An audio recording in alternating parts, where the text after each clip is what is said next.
and budget on the fourth basis for allocating the share of the national revenue among counties given priority. The House is set to resume debates on this motion that was interrupted yesterday in the afternoon, and we had senators giving their views in regards to the developments on the shareable revenue, where the National Assembly has indicated that they are going to reject the proposal by the Senate of 465 billion shillings, prompting the two houses to appoint a mediation committee to come up with a figure on the shareable revenue to counties. Celebrating the life of Professor Ngugi wa Thiong'o is a motion lined up for debate this afternoon. The celebration of the life of Professor Ngugi wa Thiong'o is a motion by Senator Danson Mungatana and Senator Veronica Maina. The two senators in their motion indicate that aware that Professor Ngugi wa Thiong'o is a prominent author, or was a prominent author, academician, and human rights defender, globally recognized for his foundational contributions to literature and good governance. And he passed away on the 28th of May 2025, aged 87 years. Now, therefore, the Senate expresses its deep sadness at the death of Professor Ngugi wa Thiong'o and records its celebration and appreciation of his remarkable life, and extends heartfelt sympathy and condolences to his family, friends, and the nation. The Deputy Speaker of the Senate is already in the chambers this afternoon. Enjoy your viewing.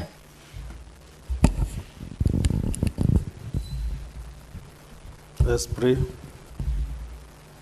Almighty God, we beseech you to be on with your abundant favor and blessings as your servants who have been pleased to call for leadership positions in this republic. We seek guidance to treat and consider all matters that shall come under deliberation in so just and faithful manner as to advance the peace, prosperity, and welfare of our country and of those whose interests we have committed to our church. Amen.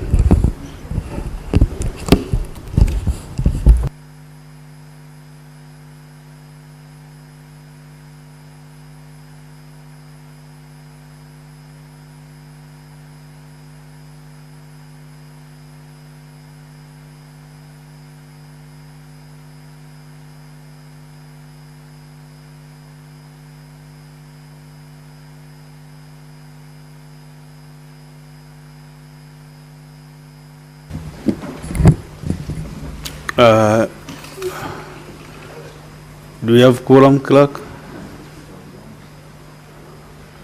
Sanjinta Tams, ring the quorum bell for 10 minutes.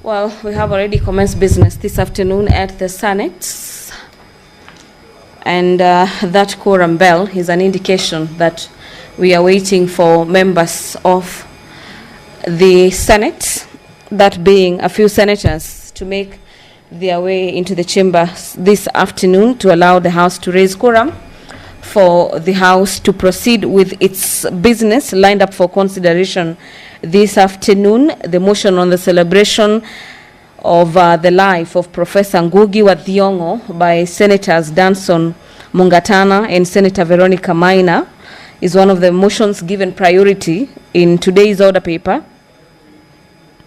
The House appreciates that Professor Ngugi wa Thiong'o advocated for indigenous languages and indeed took up writing as his mother tongue at the time when it was not fashionable to do so, and further cognizant that his legacy is inspiring many generations towards cultural sovereignty and the power of indigenous languages in literature and thought led to numerous international awards being bestowed upon him.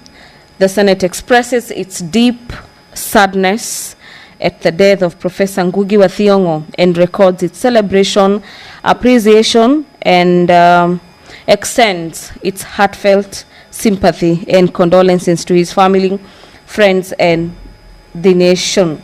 At this juncture, senators will be eulogizing Professor Ngugi wa Thiong'o for the better part of this afternoon for his contribution to the literature world and to humanity. He passed away aged 87 on the 28th day of May 2025. But away from that motion that seeks to eulogize an icon, the Business Laws Amendment Bill, Senate Bills number 51 of the year 2024 by the Senate lead of the majority party, is currently at the second reading, or second stage, if you may like, and we'll be having resumption of debate where senators will be giving their insights in regards to the various amendments proposed in the business laws.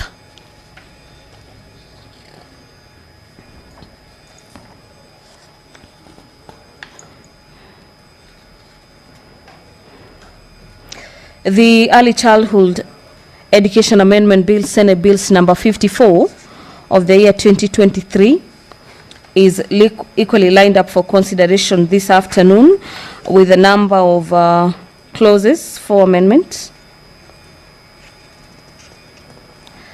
And among them is a clause that requires that the minimum rate advised by the Salaries and Remuneration Commission be reviewed, review of minimum wage, and the qualification of teachers be specified. This is a bill that seeks to streamline the early childhood education sector. It is a bill by Senator for Migori, Senator Eddie Oketch, and the House will this afternoon be considering that bill.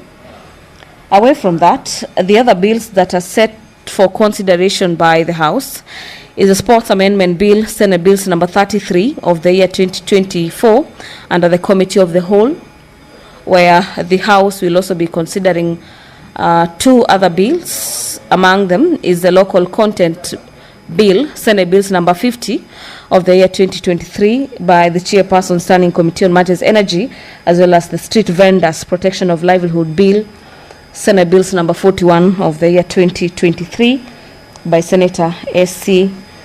Okenyuri. The county government this being the county government state officers removal from office procedure bill, Senate Bills number 34 of the year 2024, that seeks to stipulate the procedure for the removal of state officers from public offices, is a bill by Senator for Kiambu that the House is set to consider this afternoon.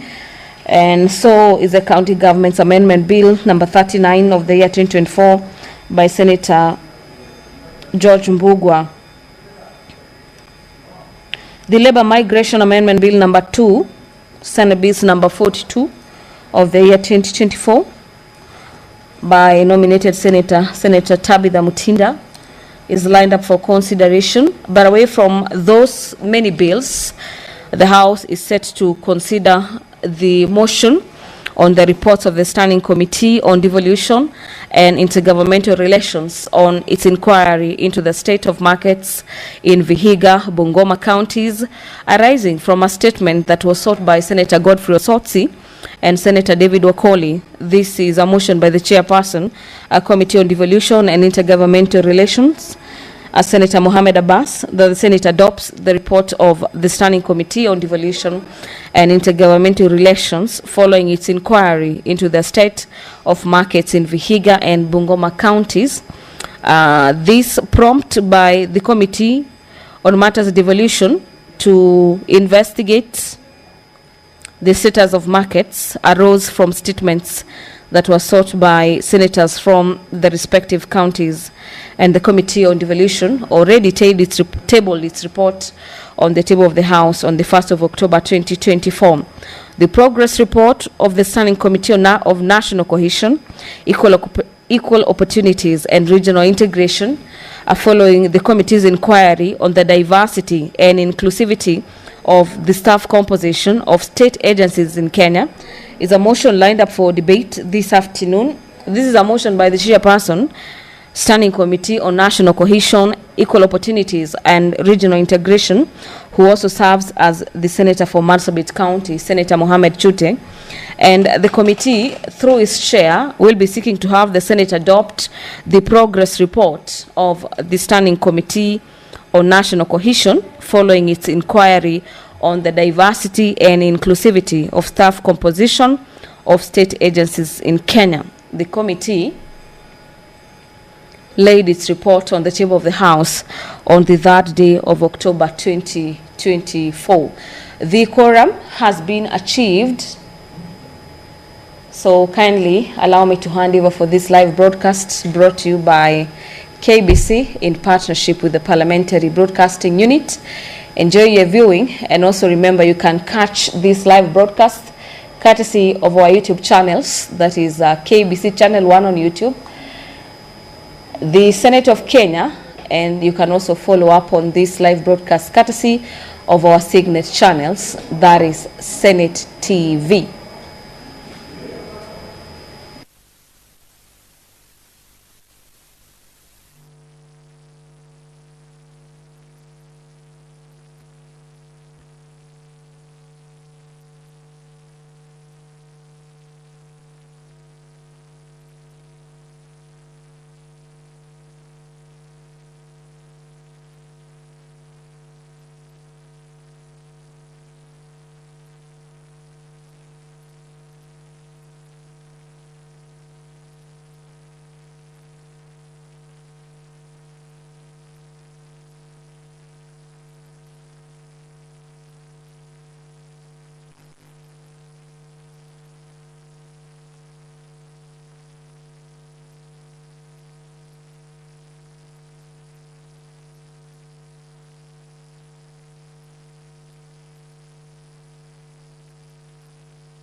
I confirm now we have quorum.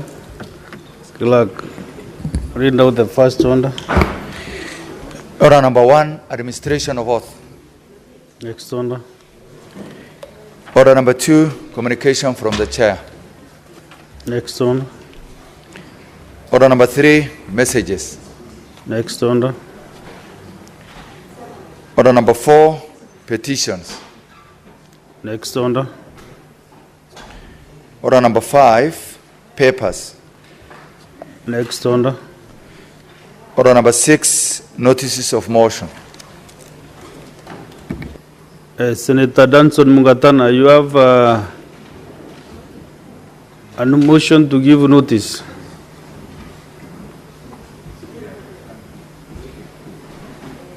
Either Danson Mungatana or Senator Veronica Maina.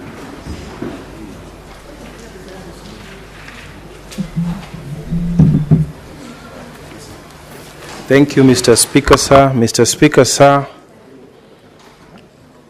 on behalf of myself and the Honorable Senator Veronica Maina, I wish to give notice of the following motion celebrating the life of Professor Ngugi wa Thiong'o.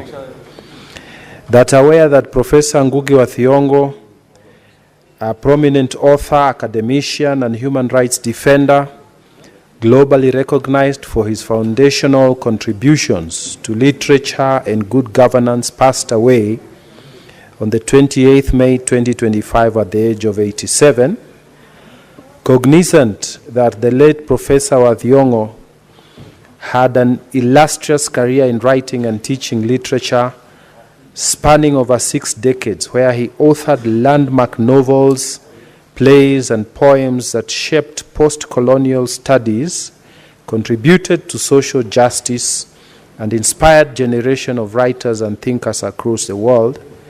Appreciating that the late Professor wa Thiong'o advocated for indigenous languages and indeed took up writing in his mother tongue, at a time when it was not fashionable to do so, further cognizant that his legacy is in inspiring many generations towards cultural sovereignty and the power of indigenous languages in literatures and thought, led to numerous international awards being bestowed upon him. Now, therefore, the Senate expresses its deep sadness at the death of Professor Ngugi wa Thiong'o, records its celebration and appreciation of his remarkable life, and extends its heartfelt sympathy and condolences to his family, friends, and the nation. Thank you, Mr. Speaker. Next order.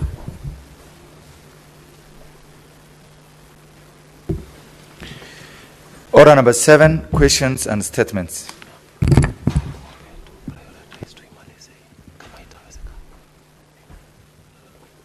We have several statements. We start with under 53-1, Senator for Migori County, Senator Andy Okech.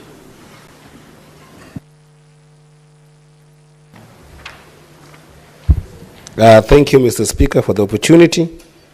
And I raise this as a request of a statement on the status of insurance coverage for hospital assets in Migori County and perhaps also in the country, Mr. Speaker. Mr. Speaker, sir, I rise pursuant to Standing Order number 53-1 to seek a statement from the Standing Committee on Health on a matter of national concern regarding the status of insurance coverage for hospital assets countrywide, particularly those within Migori County. Specifically, Mr. Speaker, the committee should address the following. 1, give a comprehensive overview of the insurance coverage for assets belonging to all hospitals countrywide, with a specific focus, of course, on Migori County. 2, the committee should give a detailed information on the budgetary allocation made by the county executives of Migori for the insurance of hospital assets in the financial year 2023-2024. 3, the committee should further give a categorized breakdown of each hospital asset, its respective insurer, and the corresponding financial commitment.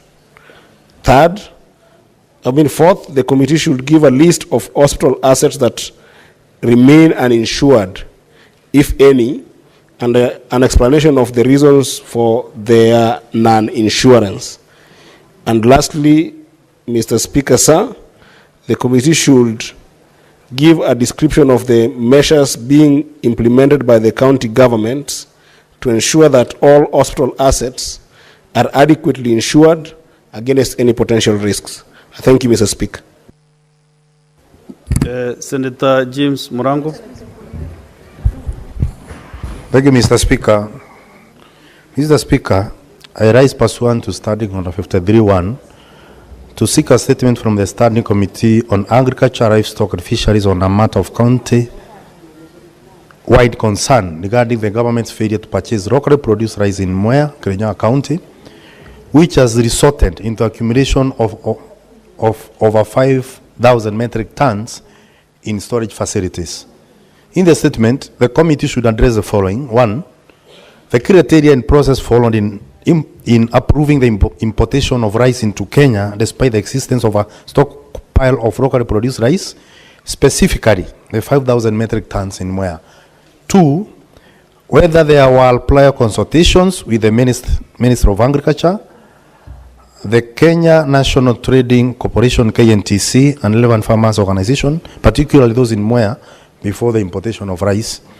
3, whether an assessment was conducted to evaluate domestic rice stocks prior to authorizing the importation, and if so, the committee should provide the findings of that assessment.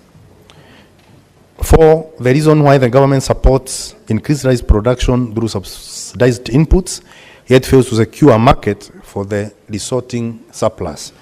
And lastly, the measures being taken by the government to protect localized farmers from market distortions caused by the important rise. Signed by Senator Morango, Kirinyaga County. Senator Hamida Kibwana.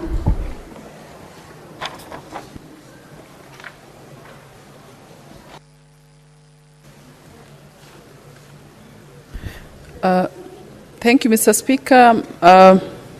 My statement is regarding threat of antimicrobial resistance and its deadly impact on child health in Kenya and across Africa.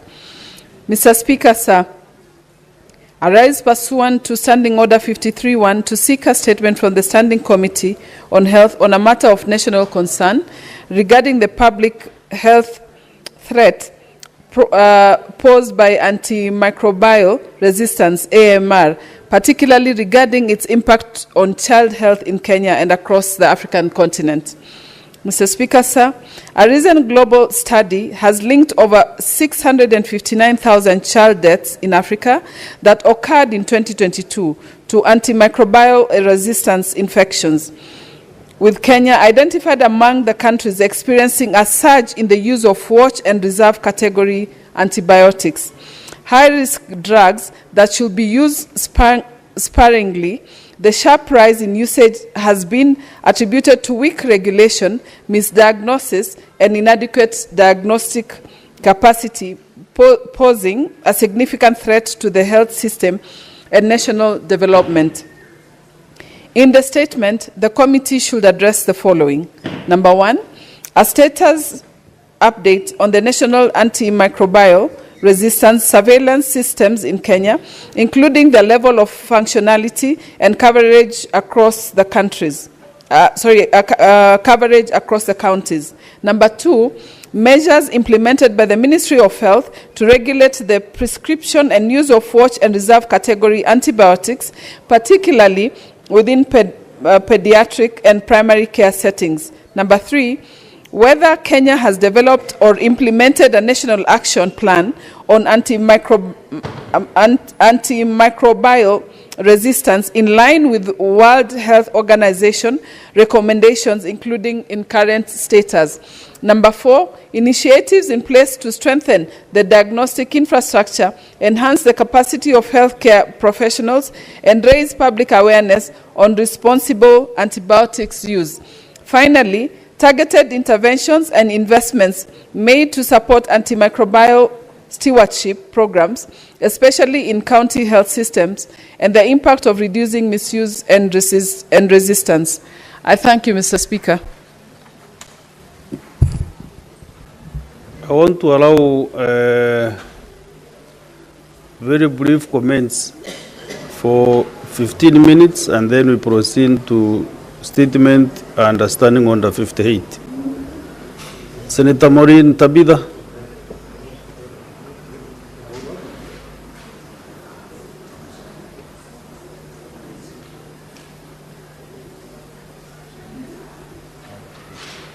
Senator Beatrice Akin. Mr. Speaker, I was waiting for the mic. Thank you. Allow me to start making a comment in regards to Senator Eddie Okech's statement as far as the issue of the status of insurance coverage for hospital assets is concerned, Mr. Speaker.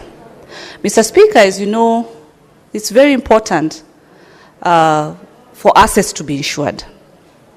And the hospital is a very critical space whereby its assets need to be insured. Because in the event of any damage, then the insurance would definitely very much come in handy and be able to either replace these machines or whichever, depending on the terms that they have agreed with the client. Senator Okech has narrowed it to Migori County in regards to the question of how the county has ensured that all its medical equipments are insured. Mr. Speaker, this is a concern that does not only affect Migori County, but cuts across all the 47 counties. Where we are, in Nairobi County, where I represent, Mr. Speaker, We have so many hospitals, both private, both public, but now narrowing it to the public hospitals, it is important for hospitals, through their management, to ensure they factor in the budget of insurance for these particular equipments, so that these equipments can continue running, and it also makes it safer for the management in the event of any damage or any, loss of this particular equipment. It's very important for there to be continued service delivery in these hospitals. The factor of insurance for the assets is very, very important. Insurance should not only be to the human aspect, but also to this machinery. The way we all adhere to ensuring that we insure our motor vehicles, among our other assets, Mr. Speaker. Just quickly, Mr. Speaker, on the statement by Senator Hamida Kibwana in regards to the rising threat of the antimicrobial resistance and its deadly impact on child health in Kenya and across Africa. Mr. Speaker, this country, one of our greatest weaknesses is on the issue of data. We are not doing so well when it comes to data collection, because we should get a detailed report from the Ministry of Health as far as these issues of the resistance antimicrobial is concerned. And she has narrowed it to the children, because today in the world that we are in, we have so many antibacterials that have become so resistant. And if we do not move with the current times, as far as the getting the antimicrobiotics and all the medicals, that are needed to be able to fight these particular diseases, we will not be safe and will not be offering a safe space for our children, not only in Kenya, but across Africa. So because I sit in this committee, Mr. Speaker, I will champion to ensuring that we get the right information and the quick feedback that is needed. Thank you, Mr. Speaker. Honorable Senators, I said we do brief comments under 3 minutes. Senator Buru Odinga. Thank you, Mr. Speaker. Mr. Speaker, I will be very brief. And I just want to make a statement, to comment on the statement sought by Honorable Okech on the issue of insurance of health facilities in his county of Migori. But, Mr. Speaker, this is not an issue of Migori alone. This is an issue which is spread countrywide. And, Mr. Speaker, there are people working in the public service who don't understand the importance of insuring public properties. And therefore, Mr. Speaker, you find that in a country like even mine, the hospital itself does not even have a title deed. They don't even care to get a title deed for their the hospital, the county hospital. And Mr. Speaker, ensuring public assets is very, very important, because if you don't insure it, some people say, do I care if anything happened to it? It is the government which will pay. But that government is you. It is the people who are going to pay. People are going to pay something which they should not have paid for. The insurance should have compensated them for. And therefore, when the committee is investigating this matter, it should be taken very seriously, and it should be across the board to cover almost all counties, because this is a principle which many, many counties don't want to follow, and they don't want to insure public property. Sometimes even government vehicles are not insured. So you find that people take public property not seriously. They think that this is something which belongs to the public. And Mr. Speaker, that's all I wanted to comment, and I want to stress the importance of covering public property, particularly health facilities, with insurance. And the committee should be very thorough in doing its work on this particular one. Thank you, Mr. Speaker. Senator Mugatana Danson. Mr. Speaker, I want to make a quick statement on the statement by the Honorable Senator Hamida. Mr. Speaker, indeed it is true that there is a very great concern in the health sector about the rise of antimicrobial resistance. This includes antifungals, increasing resistance to antifungals, to antibiotics, and antivirals. This whole group is put together as antimicrobial resistance. Mr. Speaker, what this means is that the normal medication that we use to treat our colds, our coughs, the normal medication that we use to treat when we get cuts and whatever, if, Mr. Speaker, there is resistance to treatment on these organisms, then we are headed in the wrong direction as a country. Mr. Speaker, as the committee looks at this, they should investigate the role of public information in public campaigns. People have created a habit of buying over-the-counter medication. They take a few antibiotics for 2-3 days, and then they don't complete the dosage. They are never informed about the dangers of not finishing the antibiotic course. And then we have a problem because these antibiotics become resistant, Mr. Speaker. I think the committee ought to look into this. What is the role of public health information services within this country? What can the director also do to help, especially within the counties that are on the far place areas like Tana River? Mr. Speaker, may the committee also investigate also how this is infecting our animals, because for us who come from counties that keep animals, also this is a growing concern that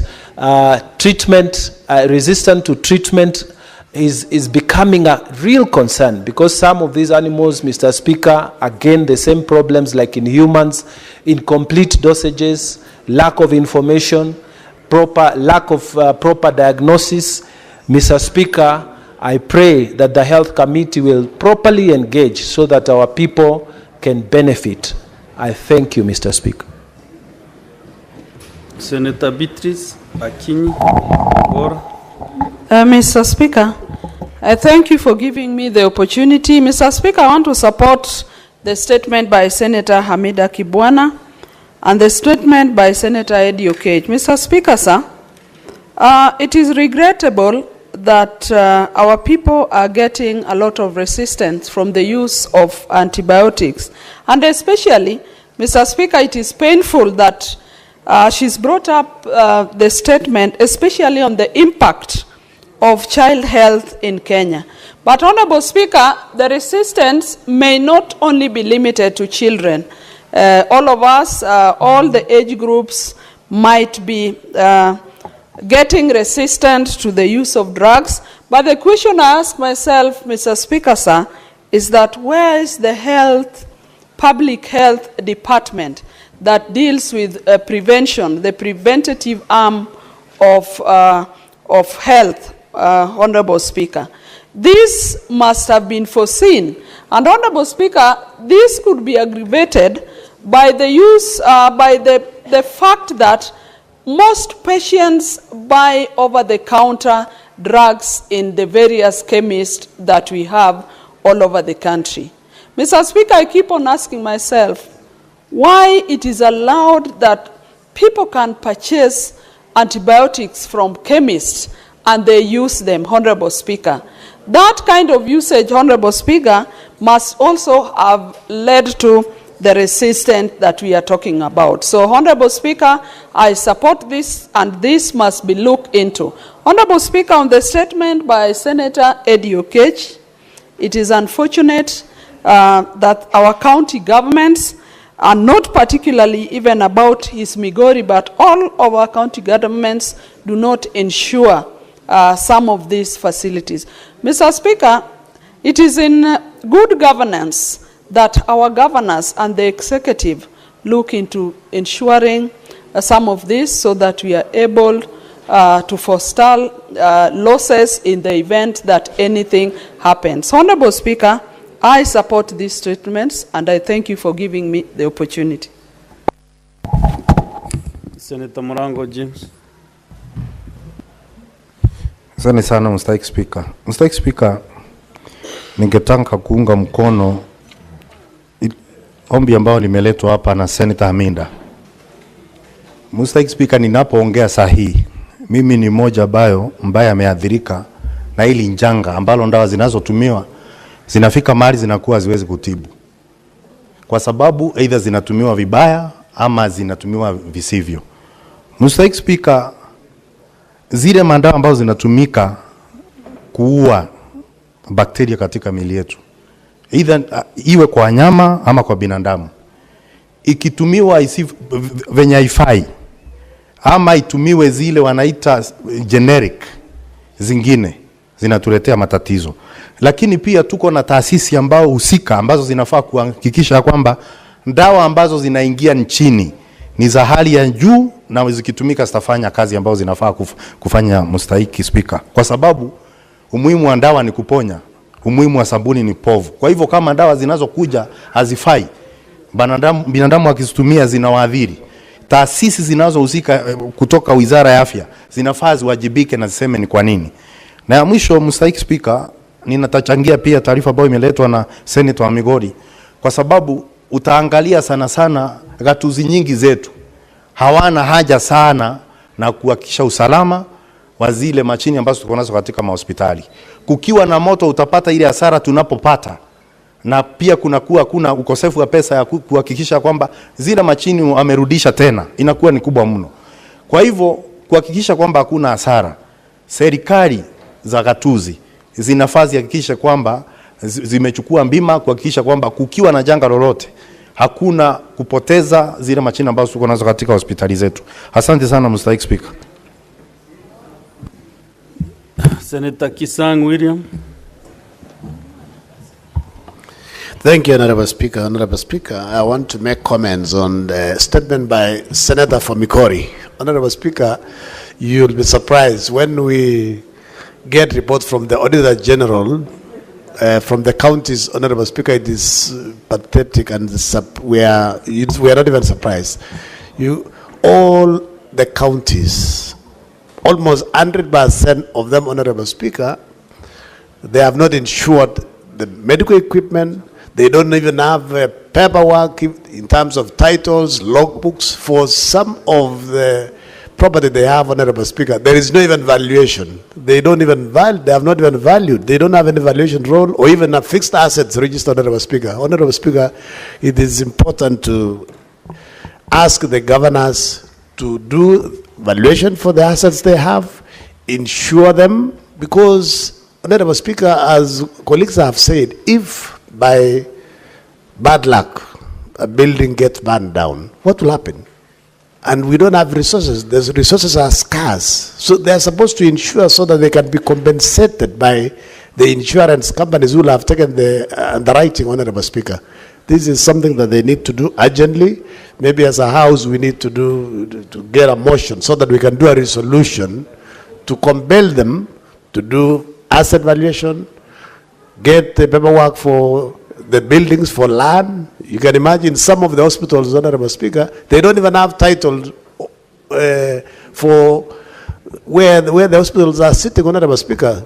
By bad luck, somebody can decide to allocate themselves. You know, you can get some rogue governors and allocate themselves some of these land, Honorable Speaker, and it is serious. I want to commend also the one by Senator Amita, Honorable Speaker. It's also important for us to be disciplined. The problem also, we lack discipline as Kenyans. Why are we going to the chemist and buy antibiotics without prescription? This is basically also a lack of discipline. We need to be disciplined, and we need to teach our children from early childhood, from ECDs all the way primary school and secondary school, so that by the time they become adults, they love some values. The reason why we are buying these things directly from chemists without even seeing the doctors, it's because of our values, Honorable Speaker. Thank you. Senator Abbas Sheikh Mohammed.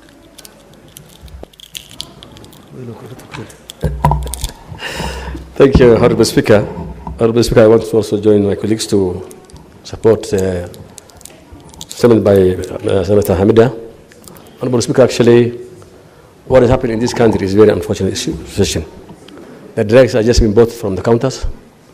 Even antibiotics and the controlled drugs are not being controlled. And therefore, it has actually been abused over time. And as a result, actually, there is a lot of resistance now for drugs, that some of these people cannot even be treated when they have, kind of acute sickness. Honorable Speaker, equally, it happens in the same way, the way it's been done by the human being. When animals have been treated, they even, some of these people use by police. They use the drugs the antibiotic meant for human being to administer it to animals. And as a result, this one goes to the meat and the milk, and the same meat and milk is being consumed by animals, by people. And as a result of that, people get, drug resistance and drug abuse has come. I think it's high time that we shall not leave this thing to a statement alone.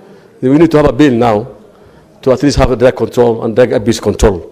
However, at the same time, Honorable Speaker, I want also to join, support Senator Morango's statements that this country has now turned out to be a consumer country, and that we are seeing, we are even importing milk, eggs, from outside the country. Our farmers actually are getting unnecessary competition, and they are not able to even sell their products. They're like the eggs and meat and milk. Even corned beef now is being brought from outside the country. And therefore, we are losing a lot of market. Instead of, we are now getting everything from our neighborhood. East Africa, Tanzania, Rwanda, and Kenya are only becoming consumers. We have become that lazy, that we are such a lazy society, that we are not even farming our farms, being left idle. With those few remarks, I beg to support. Okay. Senator Ndamo Olekina and your team, I'm not able to see my members properly. Senator Ndokech. There's a problem with this leader. You should raise it. Our system is not working. I thank you, Mr. Speaker. Mr. Speaker, this side, the system doesn't seem to be working. We have been queuing and we are not getting the attention. How did I see that you are queuing? My eyes. I think my eyes were curious to speak.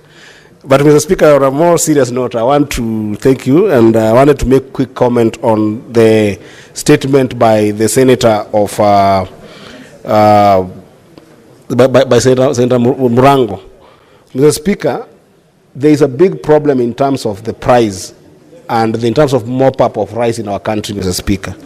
And Mr. Speaker, I hope that the Committee on Agriculture, Livestock and Fisheries will likely take this statement very seriously and be able to look at the issues that are affecting farmers in Mwea with regards to the criteria and process that affects their pricing of rice, Mr. Speaker.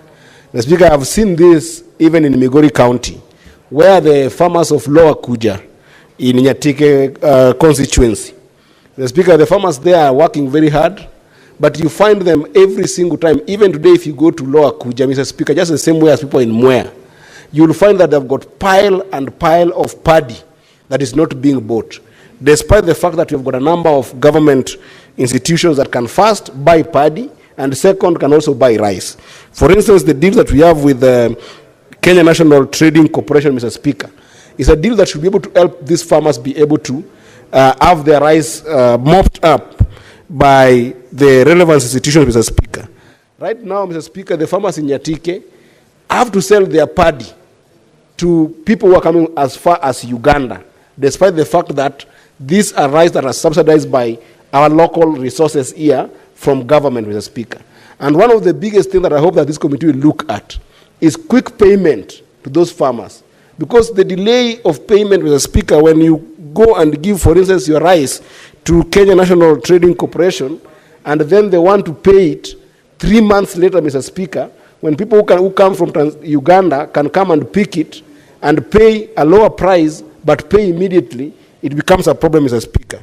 So the issue of payment is something that must be looked at, Mr. Speaker, and most importantly also the subsidy in the input for rice, not only in Mwea, but also for the people of Migori County who are producing rice. Lastly, Mr. Speaker, the issue that has been raised by Senator Amida, Mr. Speaker, I think is an important one, and I think that, Mr. Speaker, on this particular issue, I hope that the statement, this committee, can go and look at the inappropriate use of antibiotic in animals that people are eating in this country, Mr. Speaker. The treatment of animals that form the basis for food that we eat in this country are a big contributor, Mr. Speaker, to this AMR problem, Mr. Speaker. But also the issue that my friend Senator Kisang has talked about, Mr. Speaker, on just the misuse and overuse of antimicrobials, Mr. Speaker, where people are just getting antibiotics from every mushrooming chemist shops that we have in the country, Mr. Speaker, is something that must be looked at, and a proper assessment must be done, Mr. Speaker. I thank you, as I support the two statements. Senator Chute Mohamed.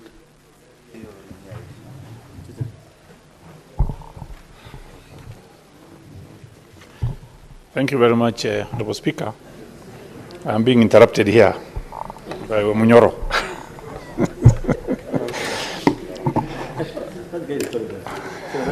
Honorable Speaker, let me also take this opportunity to support the statement. What is your point of order, Senator Abbas Sheikh? Speaker, I think in order for Honorable Speaker Chute to call the Honorable Senator Minjoro Dangwa, I think he should apologize to that level. He's the Honorable Senator Dangwa. No, it's not a compliment. Yes. Unfortunately, my ears did not capture that one of Munyoro, but the Chute can clarify what he said. I did not hear that. If, Honorable Speaker, you didn't hear, that means Abbas has a problem with his ears.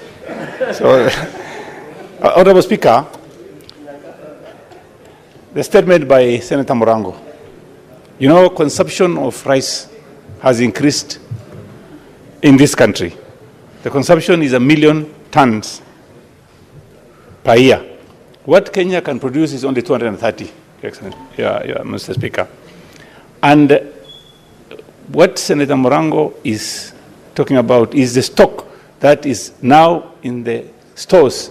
And what the government should do is to, and the government has promised to buy everything that is in store in Kirinyaga County.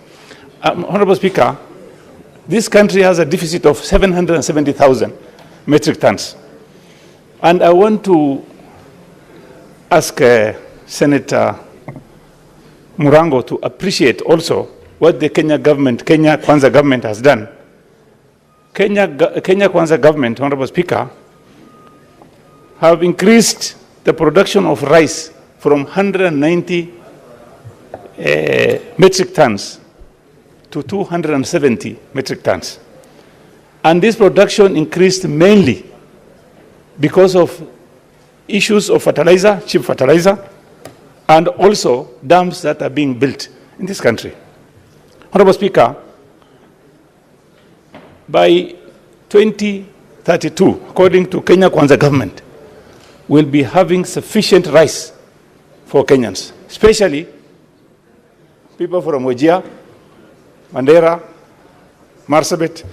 These are normally our staple food, and this is due, Honorable Speaker, to efforts by His Excellency, the President. Mwache Dam is being built, which is in Kilifi, Tuchi Dam, Embu.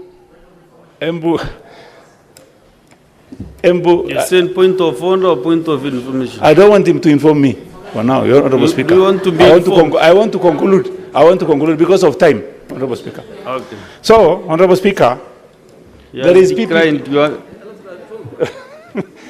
Honorable Speaker, there is PPP on Galana Kulalu, which is now... Yes, Senator Mohamed Faki, what is your point of order? My point of order is that Mwache is in Kwale County, not Kilifi County. You are misleading the House, Senator Marsabit. That is point of information which I have refused before. So go and check your facts very well. Honorable Speaker, we have Sioi Dam, Tuchi Dam in Embu also, and this is going to increase production from what we are currently having, 270 tons to maximum of 1 million tons. Honorable Speaker, I want Senator Murango to go slow and wait for another 5 years to see what this Kenya Kwanza government will do. Thank you very much, Honorable Speaker. Senator Mariam Sheikh Omar. Thank you, Mr. Speaker. Mr. Speaker, I wanted also to comment on the statement by Senator Eddie Okech about the insurance of the medical equipment, Mr. Speaker. Mr. Speaker, there is a time a statement was raised by the Senator Kisii, that is Onyonka, about disappearing of medical equipment, that is ultrasound, Mr. Speaker. Mr. Speaker, if that disappearance of the equipment, people is suffering because of there is no ultrasound in Kisii Referral Hospital, Mr. Speaker. If the governor has insured the equipment, he will have replaced and people can benefit, Mr. Speaker. And secondly, I wanted to comment on the statement of Hamida on the antibiotic drugs, Mr. Speaker. That is caused by the overuse of the drugs and also buying drugs over the counter, Mr. Speaker. And also misdiagnosed by some doctors, Mr. Speaker, which leads antimicrobial doctor. Mr. Speaker, thank you very much. Senator Dangwa Paul Karungo. Thank you very much, Mr. Speaker. Yes, I am Paul Karungo Wathangwa, the Senator of Kiambu County. And Mr. Speaker, I don't have a problem when Senator Chute refers me to Wamunyoro. We are happily associated with Wamunyoro and all the people. Thank you very much. Mr. Speaker, I want to comment on the statement that was requested by Senator Eddie Okech, who is also goes by another name, Gisheru. Mr. Speaker, when it comes to county insuring the hospital equipment, there is a big problem, Mr. Speaker, because what happens is that they budget for the monies, Mr. Speaker, but they never insure those equipment. And when that happens, Mr. Speaker, we ask questions, where does the money go, Mr. Speaker? And it's not only for the equipment, even ensuring the civil servants or the county workers, and especially in Kiambu County, Mr. Speaker. And I requested for a statement here on the floor of this House in 2023 to the Health Committee, and I've never gotten a response, Mr. Speaker. I wanted to know, why did the county government of Kiambu take all the insurance, health insurance, from NHIF then, which is SHA today, to a private entity called MOA, Mr. Speaker? I've never gotten that response, Mr. Speaker, because the people of Kiambu, the workers of Kiambu County, they are suffering because the private insurance company is not insuring every medical aspect of their bills, Mr. Speaker. So there is an issue that as we look into this issue, the chairman for health, the one you referred the statement to, they must also answer to the floor of this House. Why would we allow counties to insure their workers to a private entity, Mr. Speaker? Mr. Speaker, in regards to the health issues, Kiambu is also suffering, Mr. Speaker, because of the ongoing doctor strike, Mr. Speaker. And I know you saw it in the social media or on your TV that a father lost his child, holding his child in a hospital called Igagania, Mr. Speaker. And sometimes we are blaming the doctors, yet it is not the doctors who are to blame. It's the government that is not paying them their salaries. It's the government that is delaying their salaries. There is procedural transfers, Mr. Speaker, from these doctors. If you are seen that you are not you are not giving good answers to the governors, you are transferred to a health center. From a health center, by the time you settle, you go to a level 2, from a level 2, and all that, Mr. Speaker. What I'm trying to say, Mr. Speaker, we should look into all the issues affecting workers within the hospitals, Mr. Speaker. And again, as I conclude, there is disinfectional health insurance scheme, the one I just talked about in Kiambu County. Kindly, Mr. Speaker, order or tell the chairman for health to give me my statement back or to answer to my statement. I don't know what is happening, Mr. Speaker, and I do not want to cast aspersions. Because for 2 years, I haven't received a response from my statement. Thank you very much, Mr. Speaker. Honorable Senators, in my early communication, and allocated 20 minutes for statement hour, but I have realized that the senators sitting on my left, their system was not working. So I want to give just 2 senators from this side, Senator Ososi Gonfrey and Senator Sifuna. Then we go to the, what is it, Senator Seki? Both of you and Senator Mutina are just raising hands like I don't understand. Senator Ososi. Thank you, Mr. Speaker. Mr. Speaker, I want to comment on the statement by Senator Eddie Okech regarding insurance coverage for hospital assets. Mr. Speaker, this statement, I think, is emanating from audit queries before CPIC committee regarding the issue of plant, property and equipment in our various hospitals, where most of those properties or assets are not insured. And there are various reasons why that has occurred. One is that some of these equipment are leased equipment. So I think it's important for the committee to dig deeper into this matter, to look at the leased agreements and see what it says in regards to maintenance of those equipment and insurance for those equipment. But Mr. Speaker, I want to urge the committee to go beyond looking at insurance of assets. They also need to look at the ownership of assets in our hospitals. Mr. Speaker, we have audit queries on the issue of ownership of hospital assets. Some of the hospitals in our counties do not even have land titles, Mr. Speaker. The titles are either owned by the defunct local authorities, or some do not have a title at all. For example, Mr. Speaker, yesterday Garissa appeared before us, and we were surprised the Garissa Referral Hospital does not have a title, a land title. This is a serious issue that the committee should look at, and not just the insurance aspect only. They need to look at the status of ownership of all the assets. We are talking about equipment, we are talking about land, we are talking about building, we are talking about machinery, and we are talking about even motor vehicles, Mr. Speaker. This is a serious issue. The committee should actually bring back to this House a detailed report on ownership and management of assets in our hospitals. Mr. Speaker, I want to support this statement. Senator Aminda Kibwana.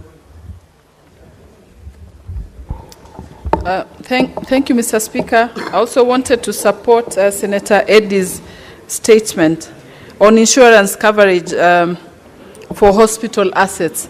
Mr. Speaker, this story, of course, it's the same story of the medical equipment, the mess. And I always keep on saying mess is always messy. And when you bring such statements, actually, they don't go through. I don't know why. I had a statement for the mess equipments for the last 2 years, and it has not gone through yet. The insurance is important for these facilities, Mr. Speaker, especially looking at the theft, looking at the breakdown of facilities, looking at the consequential loss insurance, Mr. Speaker, is important. When we visited Kenyatta Hospital, we realized many equipments,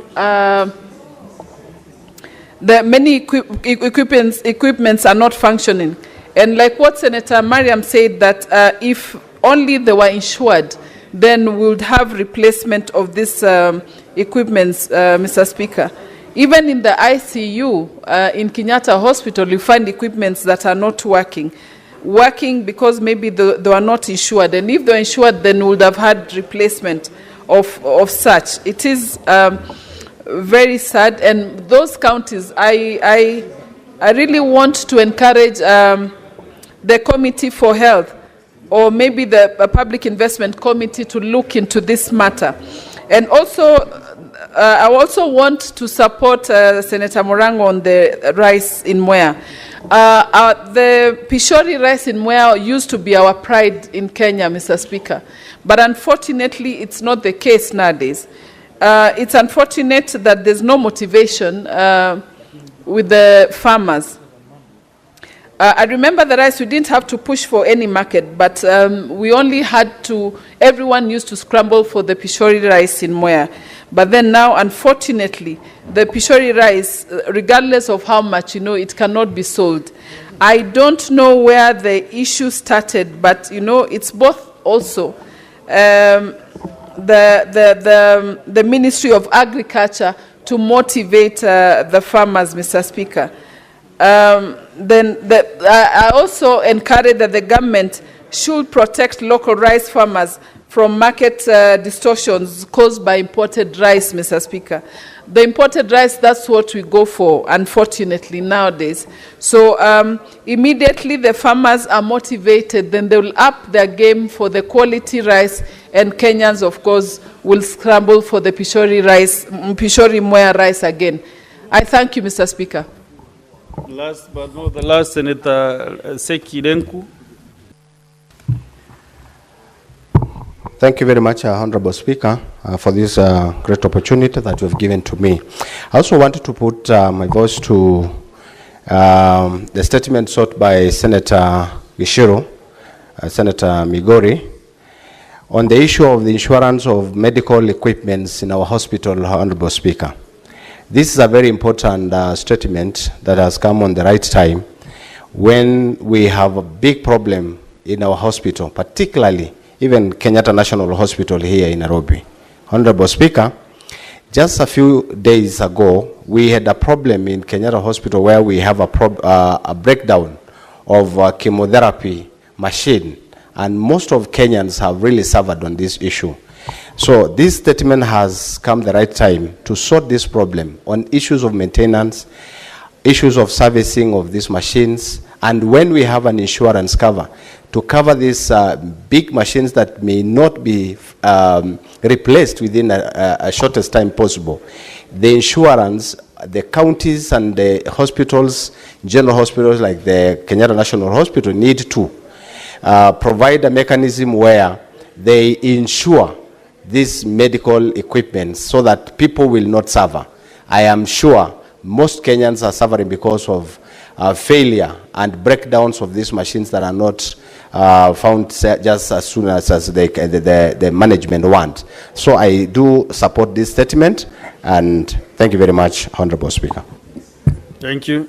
Honourable Senators, Senator Fatuma Duro, you have a personal statement and standing on the 58. Yes, Majority Leader and Senator Kajwang.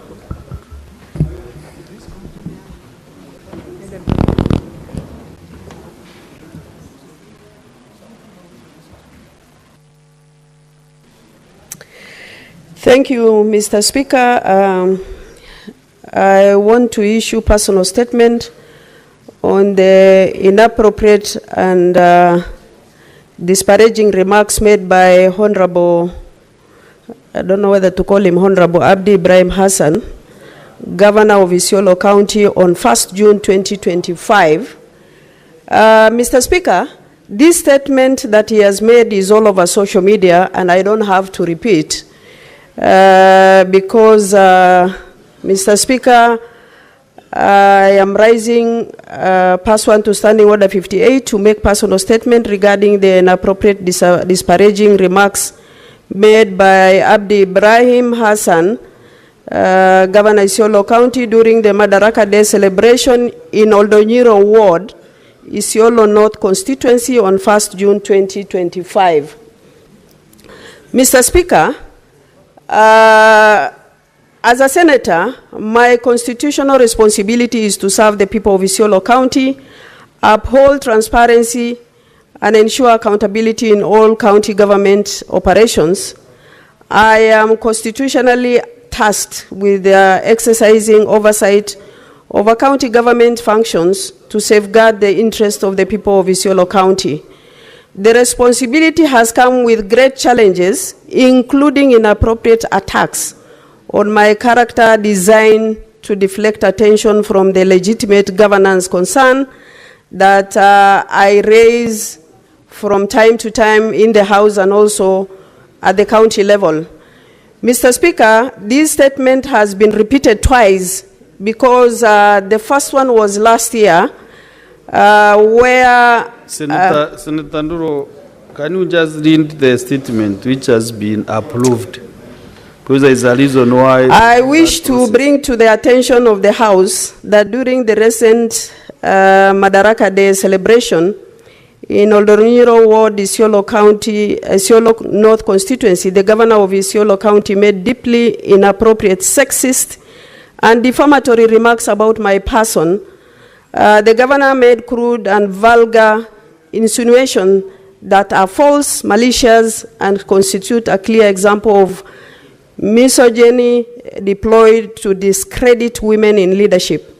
Mr. Speaker, since the loss of my husband, I have conducted myself with dignity and continued to serve the people of Isiolo County with unwavering dedication. The residents of Isiolo County know my character and can attest to the diligence committed and honor I have demonstrated throughout my years of service. Just a minute, Senator Kajwang and your team, kindly allow Mr. Speaker, to read a statement. What makes this incident particularly gracious is that the personal attack occurred during Madaraka Day, which is meant to commemorate our nation's progress and address legitimate concerns. During the celebration, community representatives raised critical questions about patterns of promising and delivering on development projects, specifically highlighting concerns about education relief and mismanagement of county funds. Instead of responding to those genuine concerns and legitimate demands for accountability, the Governor chose to deflect through character assassination and resorted to sexist insult. This represents more than just an attack on a woman. It is an assault on women in public service and every sphere where our voices challenge the status quo. These tactics are designed to humiliate and silence us, discourage accountability, and maintain systems that resist democratic participation. Mr. Speaker, I would like to state categorically that such conduct has no place in our democratic discourse and demonstrates profound disrespect for the office of the Governor holds and the people he serves. Finally, Mr. Speaker, I wish to reaffirm my unwavering commitment to serve the people of Isiolo County with the dignity, transparency, and accountability they deserve, and no amount of political bullying or character assassination will deter me from my constitutional oversight duties. I thank you, but Mr. Speaker, I really felt actually limited as far as this matter is concerned, because what the governor said really touched on my character. If I am actually not allowed to say much, then it means it's also discriminating on my right. But I think the House should actually look at Standing Order 101 to be able to allow us to discuss these matters.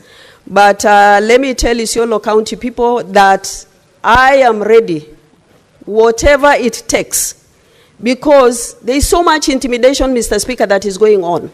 This guy has killed that county. He is unfit to hold an office in any part of this country. And something needs to be done. And I have said this severally, but abusing, in fact, this afternoon, yesterday, Mr. Speaker, he insulted Chair Gender Commission after she has posted something on her Twitter page. Clearly, this is a man who has no respect for anybody within that county. But I hope in future, this House should be able to amend Standing Order 101 to be allowing us to discuss such characters of governors. The issues of actually drugs. Mr. Speaker, this guy is supplying drugs within Isiolo County, where our youths are being actually killed by these drugs. It is shameful. The security agencies are sleeping on their job, Mr. Speaker. And I must say this, he must be brought to books because he's killing our youths and he's stealing our funds within Isiolo County, Mr. Speaker. I thank you. Don't be encouraged by majority leader to disobey the chair. But want to give at least 2 senators. Just Senator Kamal, Professor Margaret Kamar. Thank you. Thank you, Mr. Speaker, for this opportunity. Mr. Speaker, I rise to support the statement and condemn the actions of the governor of Isiolo in the strongest terms possible. It is very sad that a governor who is supposed to be His Excellency can talk a language in front of children, in front of grown-ups, that cannot be repeated in this House. We cannot repeat those words, but we have them in our social media. It is a shame, and I started sympathizing with the people of Isiolo. How did they go to the polling station the morning they went to vote? Were they conned to believe that they are voting for a honorable member? It is a shame. Mr. Speaker, only 2 things. Number 1 is that the attack that he made included threats using youth or inciting youth to go after women leaders is something we cannot accept in this country. This is a country that is democratic, and if he had anything to say, he should have said in a manner that he would have corrected what he wanted to correct. But for him to tell youth, young people, to go after women leaders in this country, that is unacceptable, and we want to denounce it in the strongest words possible.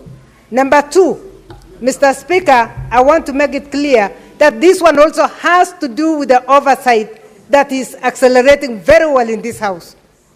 Senators have gone out, committees have gone out to deal with oversight. And I say this because I have been approached by a member, by somebody from Isiolo, who has told me, talk to your friend. Why is your friend trying to get the governor to come before very many committees in the House? That is not the job of Senator Dulo. It is the job of the chairs of the committees. And I told the same person, messenger, whoever was sent to me, that it is not about Senator Dulo. It is about the oversight of the various committees. Because no member here can incite committees to question in a particular way. In fact, when we are dealing with governors, Mr. Speaker, the host senator is a friend of the committee.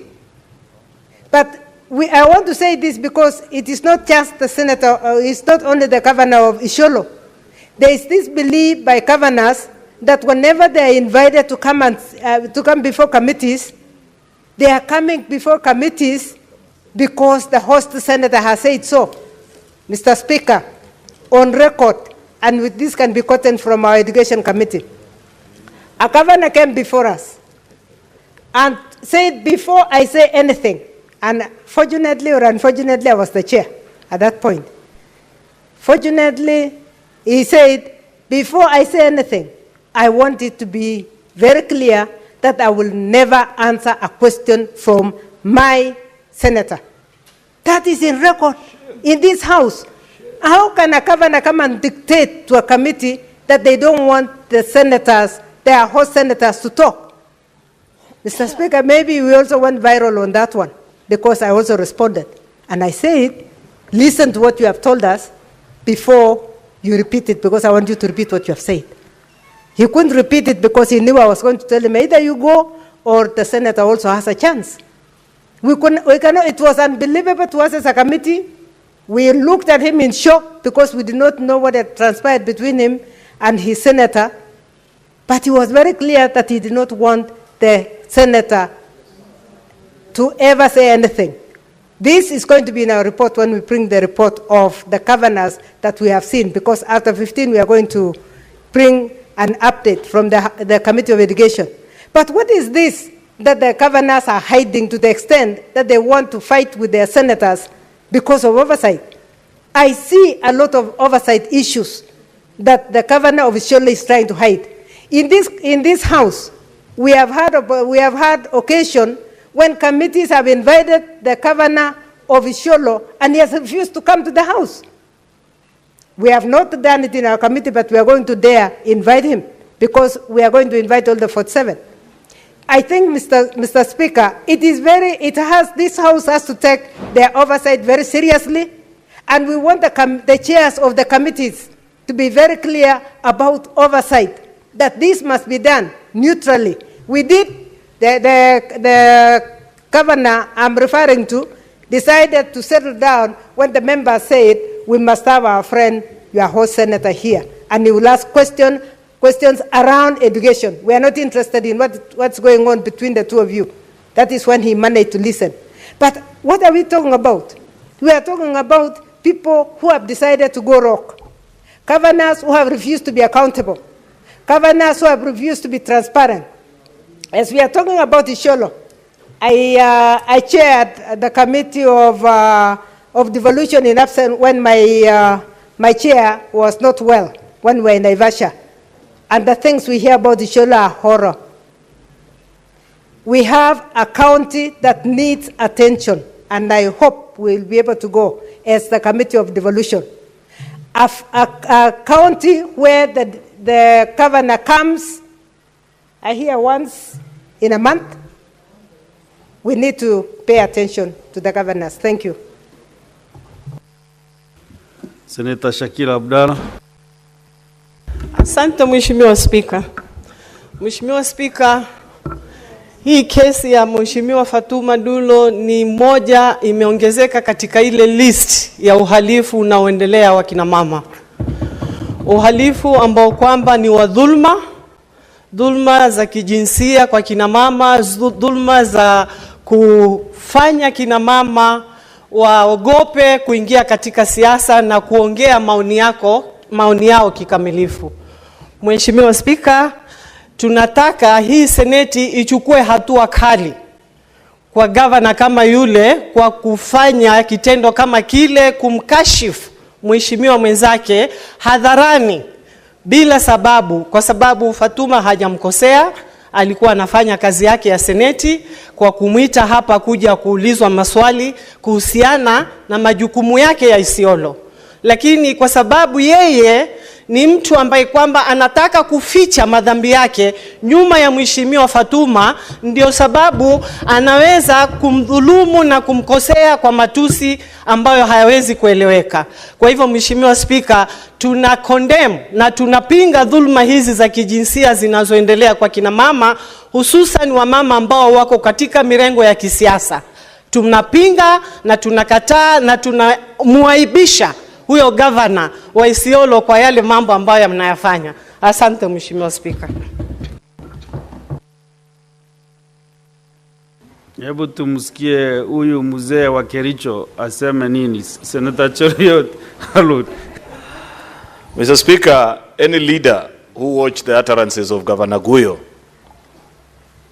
was terribly embarrassed and felt ashamed to be called a colleague leader. Because when young people watch such utterances, Mr. Speaker, they think that that is a norm. Mr. Speaker, if that was not sexual violence against Senator Fatuma Dulo, then I don't know what sexual violence is. Mr. Speaker, those utterances are a complete, Mr. Speaker, I lack even the words to properly express myself, because as a leader and somebody who understands the difficulty in executing the work of a senator, Mr. Speaker, I felt very embarrassed. And I felt bad on behalf of Senator Dulo, because I know that this is a senator just going about her business. And many times governors do not appreciate how difficult it is, because when bad things happen in our county governments, many times citizens look up to you as a senator to speak on their behalf and questions when things go wrong. Unfortunately, that on many occasions is misconstrued to mean that you have any personal vendetta against an individual who's serving as a governor. That's the nature of our constitutional duty. It is our work to be the eyes and the voice of the people. And that is all that Senator Fatuma Dulo has done. Therefore, I want to challenge Senator Fatuma Dulo to file a formal complaint with the EACC, because this is an ethics issue, Mr. Speaker. This is a leader who's behaving unethically. It goes against the provisions of Leadership and Integrity Act, Mr. Speaker, and the behavior of public officers. Because young people watch, I'm sure they were part of those celebrations, and when they now look at a widow like Fatuma Dulo, they imagine that that is a kind of leadership that we have as a country. Therefore, Mr. Speaker, I join those that are condemning the utterances of Governor Guyo, Mr. Speaker, and urge or ask the people of Isiolo, when you look at such utterances being made against a woman leader from your county, do you feel proud? Are you happy that that is a kind of leadership that your county has? It's unfortunate, it is wrong, and something that I condemn with the strongest term possible. I thank you, Mr. Speaker. Senator Wabua Enoch.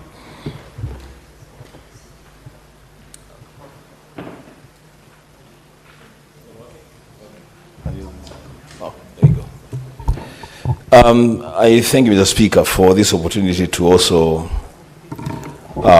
stand in solidarity with our colleague, Senator Dulo, who has suffered a sexist attack from a fellow leader in the same county. Mr. Speaker, I want this House to take note of the fact that when sometimes last year, the CPAC committee led by Senator Kajwang visited Isiolo, certain things happened that were untoward, and those things were directly attributable to the governor. The Speaker, to be remembered again, not many months ago, there was a presidential visit in Isiolo. Again, certain things happened that were unbecoming of a leader of the stature of a governor in the visit of a president in his county. The Speaker, the latest attack, direct attack on Senator Dulo is not just an attack on Dulo as a person, is an attack on women leadership in this country. To some extent, it is an attack on this House. The Speaker, what bothers me most is that this attack is coming at a time that the Senate is grappling with the issue of the formula for sharing revenue to counties. Senator Dulo, our colleague, who is one of the highest ranking members of this House, coming from a small county called Isiolo, is taking the lead in persuading our colleagues to give more money to Isiolo so that the county, Mr. Speaker, can be viable. And here is a leader who is trying to fight for our county to send money to a governor who is attacking her on the basis of sex, Mr. Speaker, or gender. Mr. Speaker, I want this House to perhaps think through how to deal with the governor of Isiolo. And the starting point would be maybe for the senator from Isiolo to invoke Standing Order 110. We begin there, so that we do an adjournment and just have a conversation about the governor of Isiolo and how we are going to deal with him as senators, because as I said, an attack on Dulo is an attack on all of us. I thank you, Mr. Speaker. As we conclude, Senator Ezena the Maletian. Thank you, Mr. Speaker. And I rise to add my voice to the statement by Senator Dulo, a woman whom I truly admire and respect, from a minority pastoralist community and a trailblazer in the leadership and political spaces in this country. That is to say, we are very proud of her as pastoralist women. Mr. Speaker, what the governor of Isiolo did is something that will amount to is a criminal offense that can amount to an impeachment. The governor has violated the Chapter 6 of Leadership and Integrity, on leadership and integrity. And I had the privilege to work with the EACC. And I implored the women of Isiolo County to come out and write an impeachment against this governor. If we have female MCAs in Isiolo County, they should know that the Swahili people say, when you see your friend's head being shaved, you are next. They should know that this is an attack on the women of Kenya, an attack on the pastoralist women, an attack on this house. And Mr. Speaker, I am very hurt that I indeed see a whole public officer making such reckless remarks, regardless of the fact that he has children, he has a mother, he has a wife, and sisters. How does this man sleep at night? Mr. Speaker, this is what has normalized sexual harassment and cyberbullying, always making women the objects of sexism in this country. And it's disrespect to the women leadership. And Mr. Speaker, I just want to urge those Kenyans who are also involved in this, that you better have facts of what you say about people. I have personally borne the brunt of this nonsense being peddled online. Mr. Speaker, we want to assure you and every other Kenyan that as women and as the Vice Chair of Kenya Women Senators, that we are not in these political spaces to sell ice cream. We are going to fight because we belong to these spaces and nobody will intimidate us. Mr. Speaker, there is a purpose and a reason why they call things private. When you hear of a private land, no trespass. Private parts, no trespass. Nobody has the right to dictate how somebody utilizes anything that is private to them. And let this be known across the whole country that we are not here, we are not apologetic about being in these spaces. And the target has always been on the strong women, on women of integrity. They should look at our history and how we got here. We got here because we did not compromise on integrity. And as a pastoralist woman from Baragoi, I am ready to take anybody who brings that nonsense to me head on. And I urge my big sister Fatuma Dulo.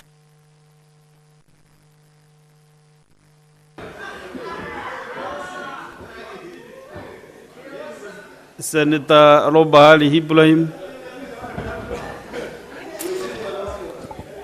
Thank you very much, Mr. Speaker.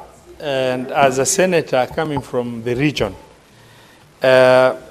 what happened? As a senator coming from the region, this is the most, and as an elder, it is a very embarrassing statement that even when I watched it, I couldn't watch it to conclusion. I started asking myself, this is a leader demonstrating behavior unbecoming of a leader of the stature of a governor of a county.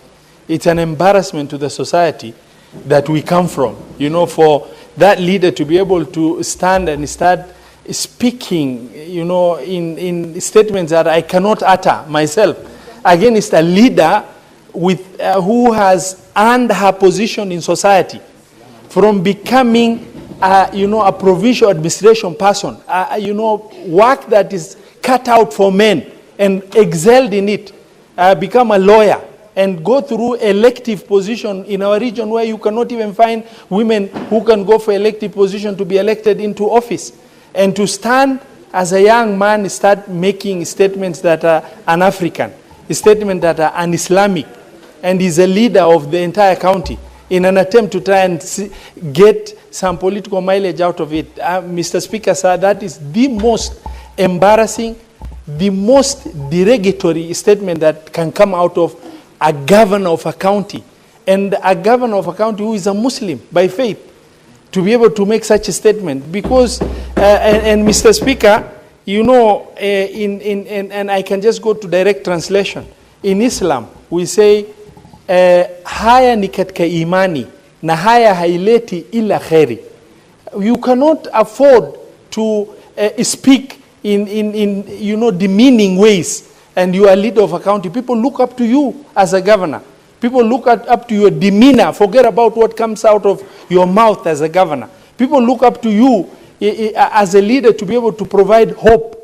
You cannot be going to Baraza to start responding to a female leader and start making a statement that cannot even in society be accepted unless you are uncouth, uncultured, barbaric, and you lack the societal norms that where we belong to, for you to be able to understand there are limitations that are imposed by society.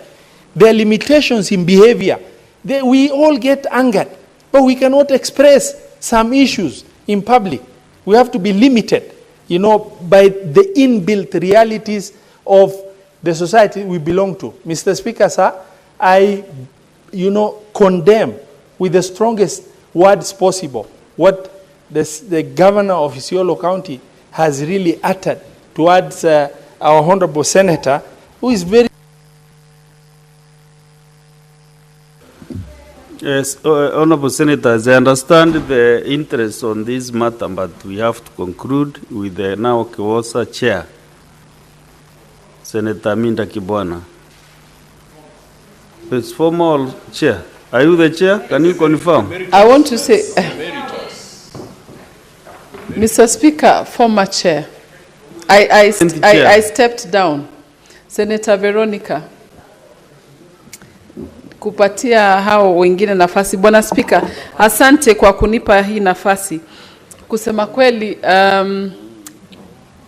Mr. Speaker, hili jambo lina uchungu kama sisi kina mama, lina uchungu kama wanawake, lina uchungu kwa huyu bwana governor kumvua mwenzetu nguo. Na hata mimi nauliza, kweli yeye yuko na mama, yuko na dada, yuko na wasichana, yuko na watoto. Kwa yeye kama mtu mzima kusimama na kama kiongozi gavana kusimama kuzungumza mambo hayo kwa Senator Dulo. Na shangani nani alimweleza kuwa Senator Dulo anatafuta?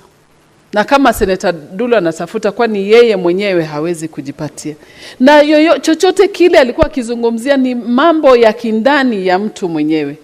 Bwana Speaker, nashangaa huyo governor siku hiyo akizungumza alikuwa yuko sawa ama alikuwa ametumia mihadarati. Kusema kweli hakuwa kwa akili timamu ya kuweza kuzungumza maneno kama hayo. Bwana Speaker, kama sisi wanawake tunashtumu vikali na tunaumia sana, na kusema kweli na sisi sote vile ML Aaron amesema kuwa lazima ichukuliwe hatua kwa governor. Na huyu governor, Bwana Speaker, tumeona mwenendo yake kwenye komiti zetu, tukimuita hawezi kuja, anatoka anazungumza mambo mengine mabaya, mambo ya komiti, kuwa hawezi kuitwa na komiti hawezi kuja. Bwana Speaker, tumeona mwenendo ya bwana governor, na mimi nataka kusema jamani, kwenye mental health ya Kiswahili, mental health ya akili, mimi naomba aweze kuangaliwa, kwa sababu nime champion hiyo Bwana Speaker kwa Senate, na nimesema kuwa lazima hii mental health akili taathira nimerekebishwa kuwa lazima iangaliwe kama yuko sawa. Na mimi naomba akutane na madaktari ili waweze kumsaidia. Mr. Speaker, hii si matusi kwa Senator Dulo, si aibu ama uchungu kwa Senator Dulo, ni uchungu kwa wanawake wote Kenya nzima. Kwa hivyo tunaomba Bwana Spika kuwa haya maneno yasiishie hapa, lakini tuendelee nayo na tujue ni hatua gani itachukuliwa. Na sisi wanawake tutajipeleka kotini kama haitoendelea. Tuko tayari sisi sote kushikana sote pamoja ili twende tufuatilie hii mambo, na tutakutana, tunamwambia Bwana Governor tutakutana naye kotini. Asante sana. Asante. And now we go to the... Okay, we defer, have been approached by the Chair, Budget and Finance, that there are some issues to be sorted out on pertaining the order number 8, business and order number 8, so that is deferred. Now we go to order number 9.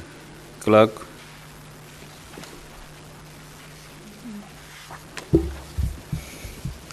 Order number 9, motion. Celebrating the life of Professor Ngugi wa Thiong'o. Senator Mungatana Danson. Thank you, Mr. Speaker. Yes, Mr. Speaker, I raise to move this motion celebrating the life of Professor Ngugi wa Thiong'o. Mr. Speaker, this motion is sponsored jointly by myself and the Honorable Senator Veronica Maina. The motion reads that aware that Professor Ngugi wa Thiong'o, a prominent author, academician, and human rights defender, globally recognized for his foundational contributions to literature and good governance, passed away on the 28th May 2025 at the age of 87. Cognizant that the late Professor wa Thiong'o had an illustrious career in writing and teaching literature spanning over 6 decades, where he authored landmark novels, plays, and poems that shaped post-colonial studies, contributed to social justice, and inspired generations of writers and thinkers across the world. Appreciating that the late Professor Ngugi wa Thiong'o advocated for indigenous languages and indeed took up writing in his mother tongue at a time when it was not fashionable to do so. Further cognizant that his legacy in inspiring many generations towards cultural sovereignty and the power of indigenous languages in literature and thought led to numerous international awards being bestowed upon him. Now, therefore, the Senate expresses its deep sadness at the death of Professor Ngugi wa Thiong'o, records its celebration and appreciation of his remarkable life, and extends its heartfelt sympathy and condolences to his family, friends, and the nation. Mr. Speaker, for those of us who grew up in the shadows of this great man during those days when we studied literature in our earlier years in life and in school, many of us remember Professor Ngugi wa Thiong'o as a man who fought both the colonial regime and resisted dictatorial tendencies of post-colonial Kenya without fear or favor. This great African literature giant died on the Wednesday of 28th May 2025, aged 87 years. Mr. Speaker, Ngugi wa Thiong'o was born under British colonial rule in 1938. He was anti-colonialist. He was anti-dictatorial. And he was also a militant proponent of the use of African languages. And he wrote many, many celebrated plays, including Devil on the Cross, including The Wizard of the Crow. He lived through the Mau Mau uprising as a teenager. During that time, he saw hundreds of our people abused, imprisoned, and tortured. During this conflict, Professor's father was forced to sell off his land, and he also witnessed the death of his two brothers during this struggle. And this struggle and his experiences formed the backdrop to the novel that made his name, Weep Not Child, which was published in 1964, just a year after Kenya gained its independence. Many of us will remember studying literature and talking and reading about this Weep Not Child and Professor Ngugi wa Thiong'o when we were younger. Professor wa Thiong'o, he grew up in the shadow of the violent war for independence in Kenya. He went to university in Uganda at a time of political and literary ferment across Africa. And he came of age first in Uganda and then in Kenya after it gained its independence. Professor Thiong'o was thrown in jail by the Kenyan government. After his release, he continued his writing and political activism, first in Kenya, then he went in exile in London, and finally in the US, where he was a professor of literature for over 30 years. Mr. Speaker, alongside writers such as Chinua Achebe and Wole Soyinka, he was part of a literary scene that flourished in the 1950s and 60s during the last years of colonialism on the continent of Africa. Mr. Speaker, Ngugi wa Thiong'o, unlike maybe the literary geniuses of that time like Chinua Achebe and Wole Soyinka, he was a militant because he wrote with a feeling. His books were cutting. It was like a panga against colonial and post-independence dictatorship and against the ruling elite at that time. Mr. Speaker, we celebrate his works and continue to read them to date. His first book of essays, Homecoming, is at once engaging and it is very polemic. I have mentioned his early novels like Weep Not Child, A Grain of Wheat, which had huge impact against the colonial government. He wrote a series of novels, short stories, and plays. As Ngugi became a lecturer in English literature at the University of Nairobi. Then he studied English. Then he argued that English department should be renamed and its focus should shift to literature around the world. He also said, why can't African literature be at the center so that we can have a comparison between the cultures, the African culture, the English culture, and the relationship between the two. Mr. Speaker, in 1977, he published his fourth novel, Petals of Blood, and then the play, The Trial of Dedan Kimathi, which dealt with the troubled legacy of the Mau Mau uprising. But it was his co-authoring of a play written in Kikuyu which led to his arrest and imprisonment in Kamiti Maximum Security Prison. He was jailed not for thundering political context, but for the play in Kikuyu called Ngahekande Nda, which means I will marry when I want. But even in prison, Mr. Speaker, Professor Ngugi wa Thiong'o continued to write. He wrote his memoir on toilet paper in prison.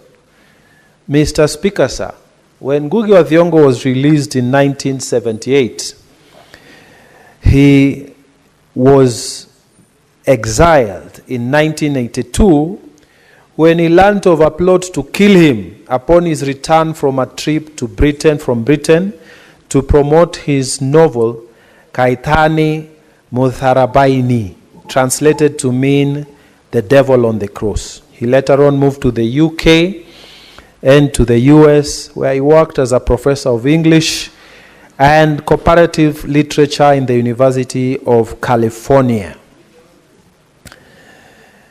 When we look at Ngugi wa Thiong'o, Mr. Speaker, we look at a giant who never stopped thinking and who did a lot of political thinking and who continued to dream even in his old age and move that we should use more of African languages, because he believed that our culture as Africans is as superior, if not better, than the culture of the Europeans.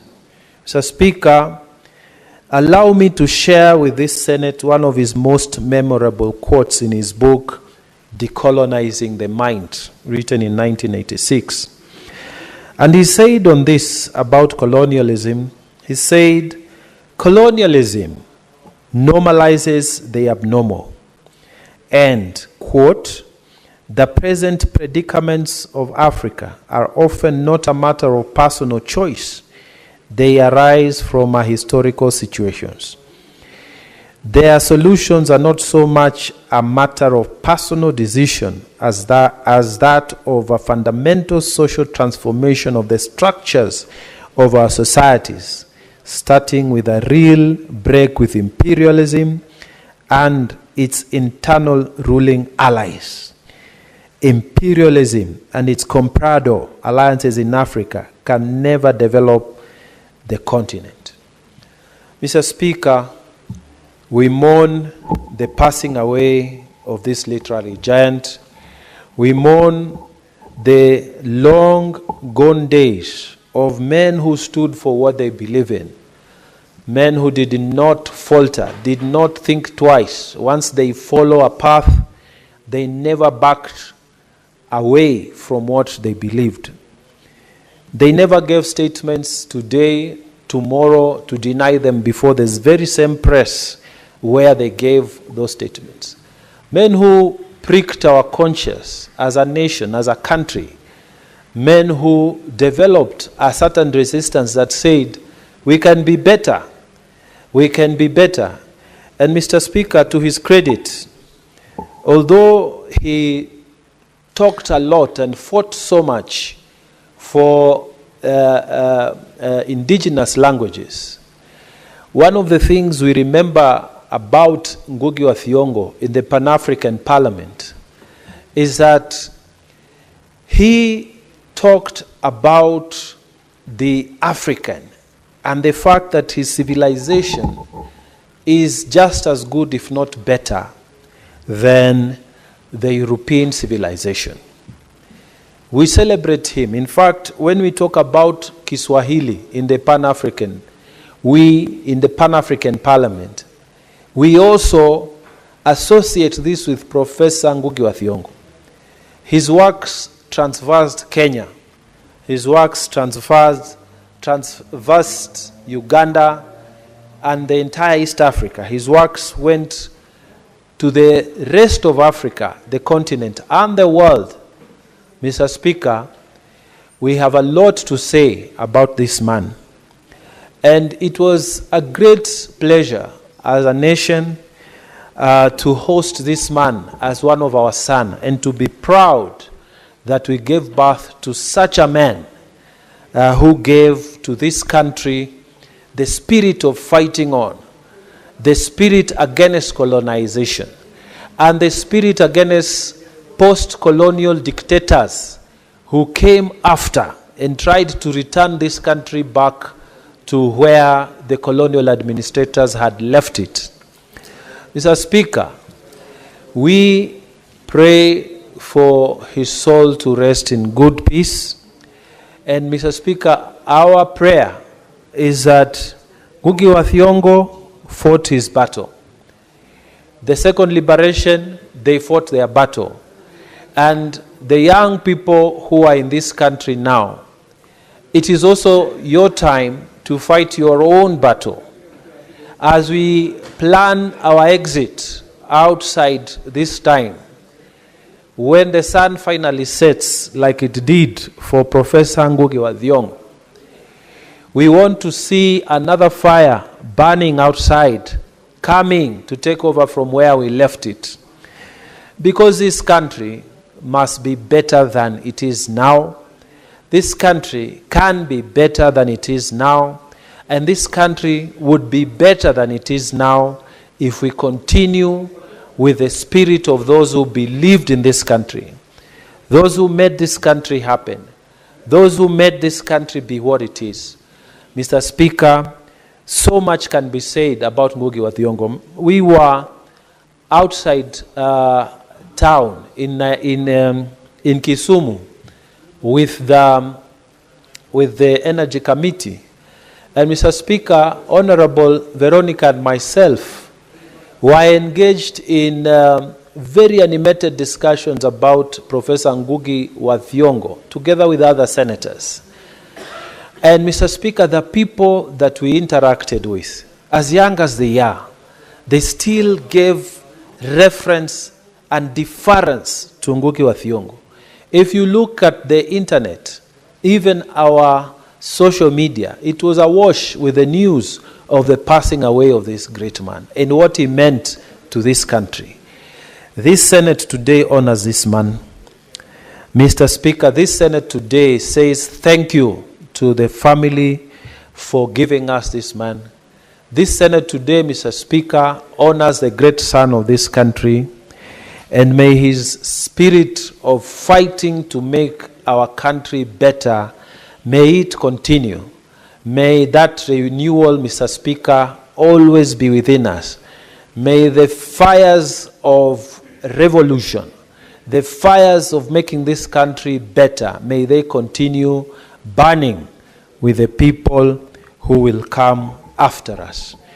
Mr. Speaker, with so many words, I beg to move and request Honorable Senator Tobiko to second this motion. I thank you, Mr. Speaker. Senator Felix Tobiko.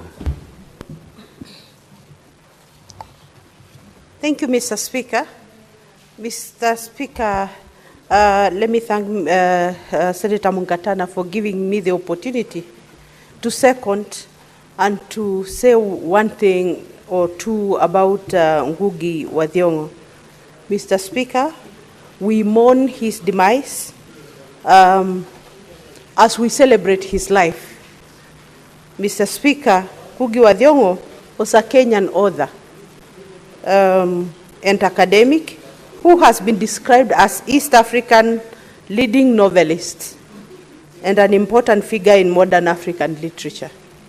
Mr. Speaker, as has been ably said by Senator Mungatana, he wrote very many books, Mr. Speaker. He was able to capture the undiluted African society and setup through his books, Mr. Speaker. Mr. Speaker, The Guardian one time wrote that in his company, you could not afford to be lazy.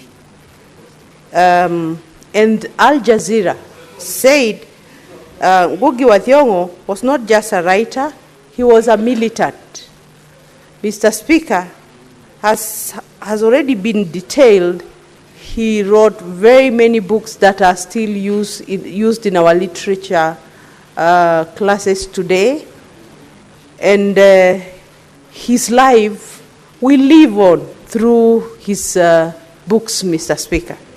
Mr. Speaker, it's ironical that Ngugi wa Thiong'o, who completely was against colonialism and wrote a lot about colonialism, was forced by circumstances, Mr. Speaker, to leave his homeland, to go and live and stay in the land of the colonizers, Mr. Speaker. It is unfortunate, Mr. Speaker, that one time when Ngugi wa Thiong'o was around Kenya, the insecurity situation in our country, Mr. Speaker, I don't know whether you remember, when his wife was raped, violated, harassed in his own country, Mr. Speaker. It is unfortunate that we did not get to appreciate what we had in Ngugi wa Thiong'o until now, Mr. Speaker.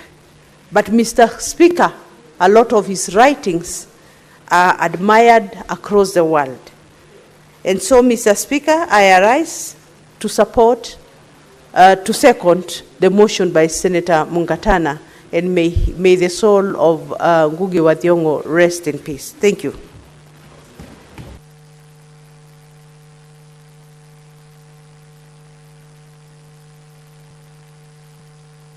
Senator Haji.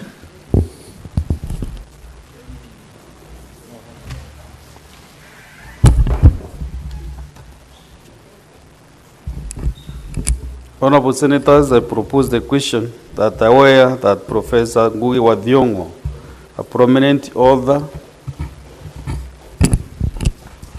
academician and human rights defender, globally recognized for his foundational contributions to literature and good governance, passed away on 20 May 2025 at the age of 87.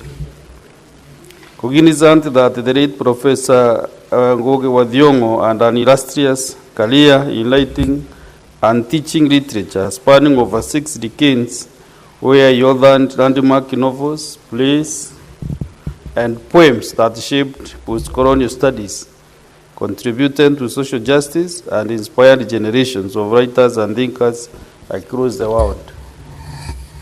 Appreciating that the late Professor Thiong'o advocated for indigenous languages and indeed took up writing in his mother tongue at a time when it was not fashionable to do so. Further, cognizant that his legacy in inspiring many generations towards cultural sovereignty and the power of indigenous languages in literature and thought led to numerous international ones being bestowed upon him.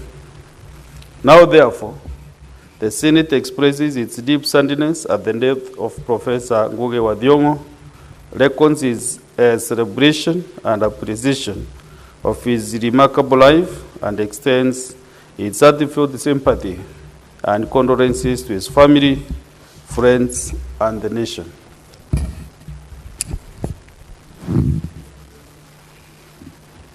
Now I invite senators to make their contributions. And we start with Senator Wambua Enoch.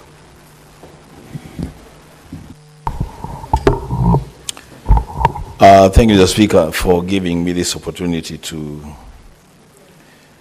eulogize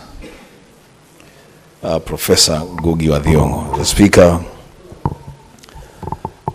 I am a student of literature, and I have studied a number of works by Professor Ngugi wa Thiong'o, and I stand here today, Mr. Speaker, first of all to pass my condolences and the condolences of the people of Kitui County to the family of Professor Ngugi wa Thiong'o, the people of Mirido, and indeed the entire literary world for the loss of this literary icon. The Speaker, it shall be remembered that at the peak of his career, there was a lot of conversation in the literary world about the place of language in communicating literary messages. And a group of literary artists, led actually by Ngugi himself, believed that choosing a language is actually a choice of the audience. Just a minute, Senator. What is your point of order?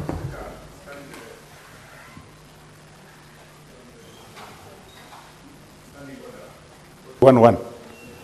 We don't have a quorum now. Honorable Speaker, if you can ring the bell. Togo.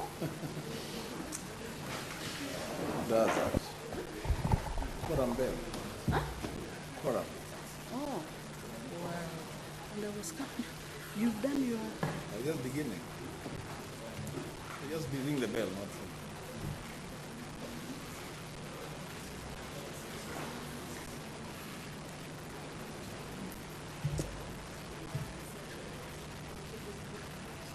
We didn't have confirmed that we are short of 6 senators in the chamber.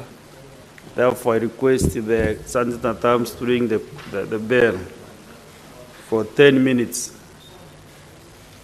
Children, you don't cause quorum each by leaving. You sit.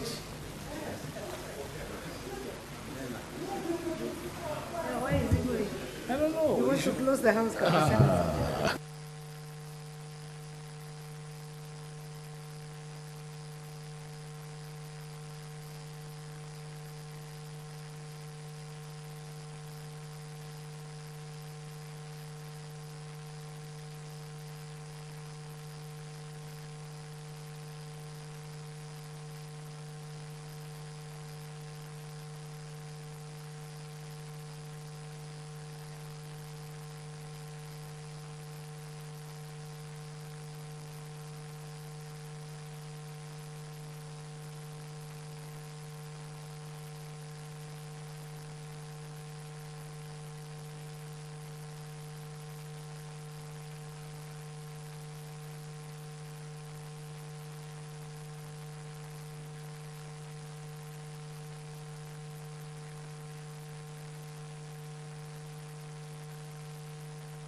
Honorable Senators, we have quorum.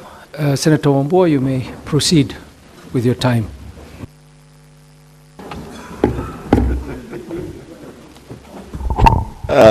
Thank you, Mr. Speaker. I beg to continue. I started, Mr. Speaker, by saying that I convey my condolences to the family of Professor Ngugi wa Thiong'o, the people of Karimido, and the entire literary world on the passing on of Professor Ngugi wa Thiong'o. As Speaker, it shall be remembered by lovers and students of literature that Ngugi made a very big contribution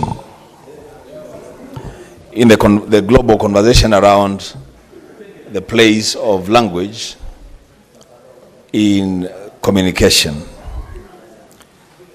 And is one literary artist who believed that language was not just a tool of communication, that actually language is a carrier of people's culture, that language, the speaker, is at the center of the shaping of the identity of our people.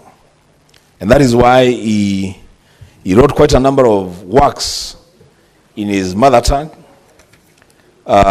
including the play titled Gai Kadeda, translated to I Will Marry When I Want, in 1977, which actually landed him in trouble with the government of the day.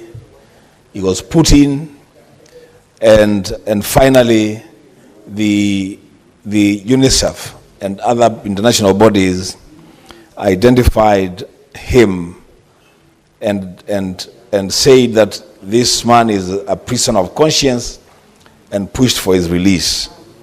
The Speaker, as we eulogize this great man in the modern African literature. What is your point of honor? Just a minute. What is out of order now? I was just concerned because I know Wambua as a good editor, and the book he's talking about, I think, is Gahika Deda. What is your point of So honor? I didn't know what book he meant that Ngugi wa Thiong'o wrote, that I will marry when I want, and I know it in another language called Gahika Deda. So I don't know which book he's talking about. Senator Wambua? So is it a point of order, or he needs some information, the Speaker?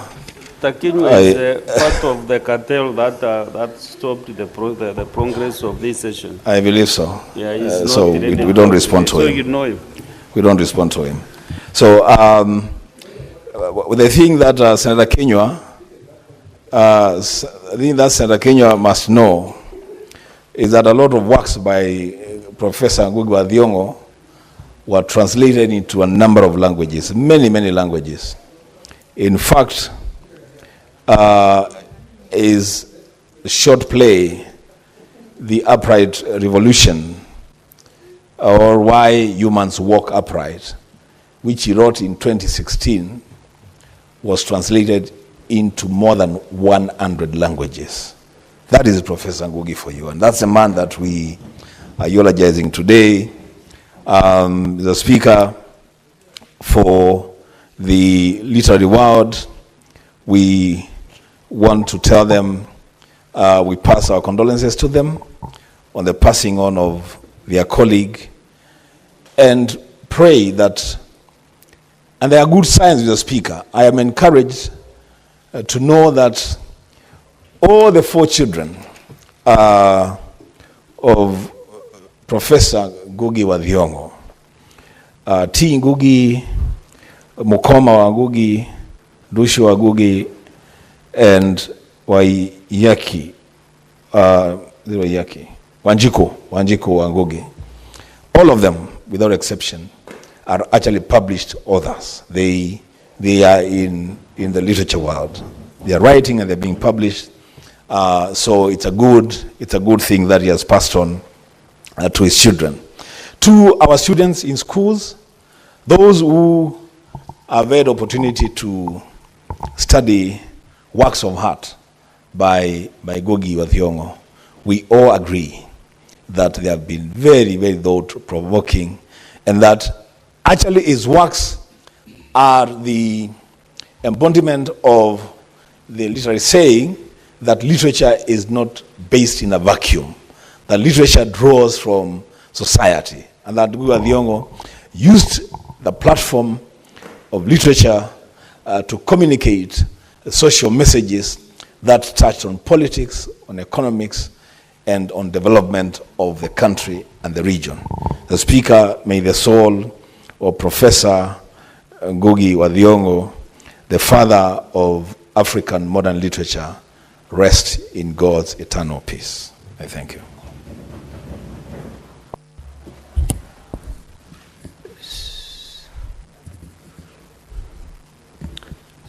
Senator Odinga Oburu.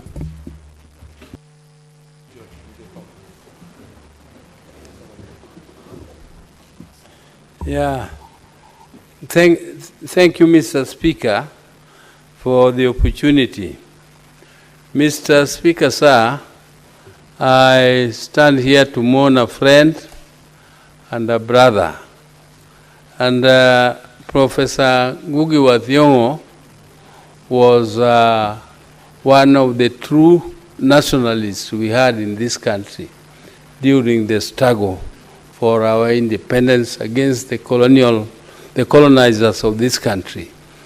Mr. Speaker, sir, colonization came in several ways. There was colonization of the mind, which was colonization of the cultural colonization. There was the political colonization, and there was the economic colonization. Mr. Speaker, Ngugi wa Thiong'o fought against all these, but he is more known for fighting against mental colonization, cultural colonization. Because, Mr. Speaker, when the colonialists came to our country, they first of all despised the African religion. They called us primitive.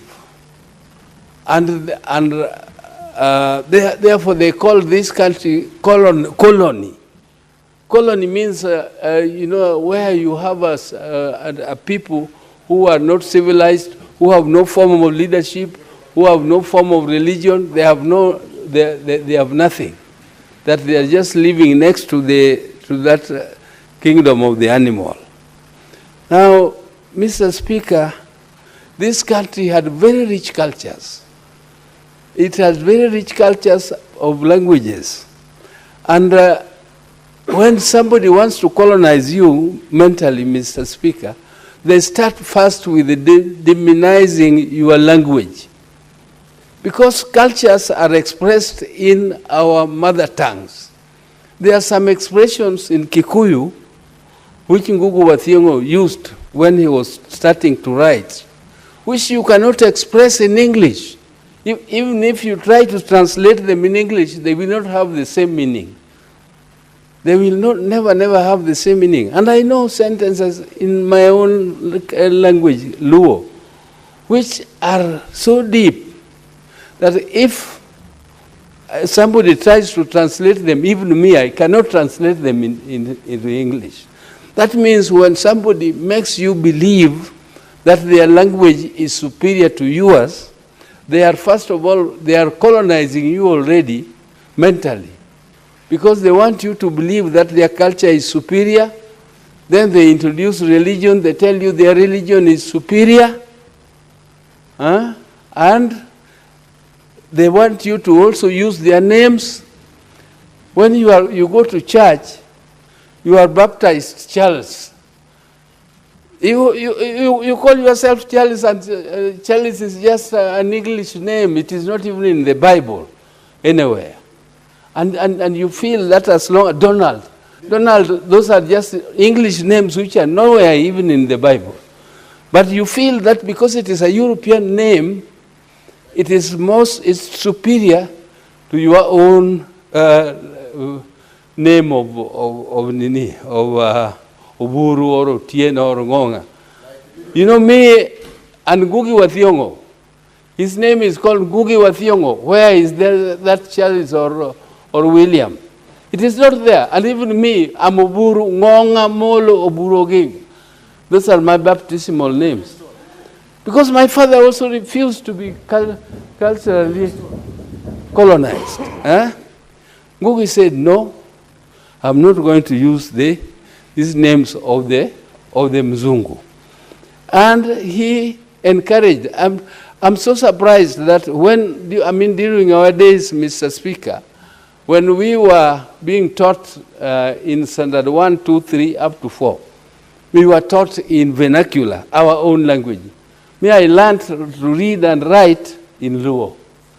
And all the subjects were taught in Luo up to standard 3 when they introduced English. We started speaking English, doing exams in English in standard 4. And from standard 5 now you had to do English, whether you liked it or not. If you didn't speak English, they gave you a disc in school. But Mr. Speaker, this great man wrote many books, more than 200 books, which he wrote, and they became literally, they were literatures in schools, and they were also not only in Kenya, but in Africa, in the whole of Africa, and in the world, because he went to teach in America. He was teaching Americans. He was not teaching Kenyans there in America. This was a great professor of the world.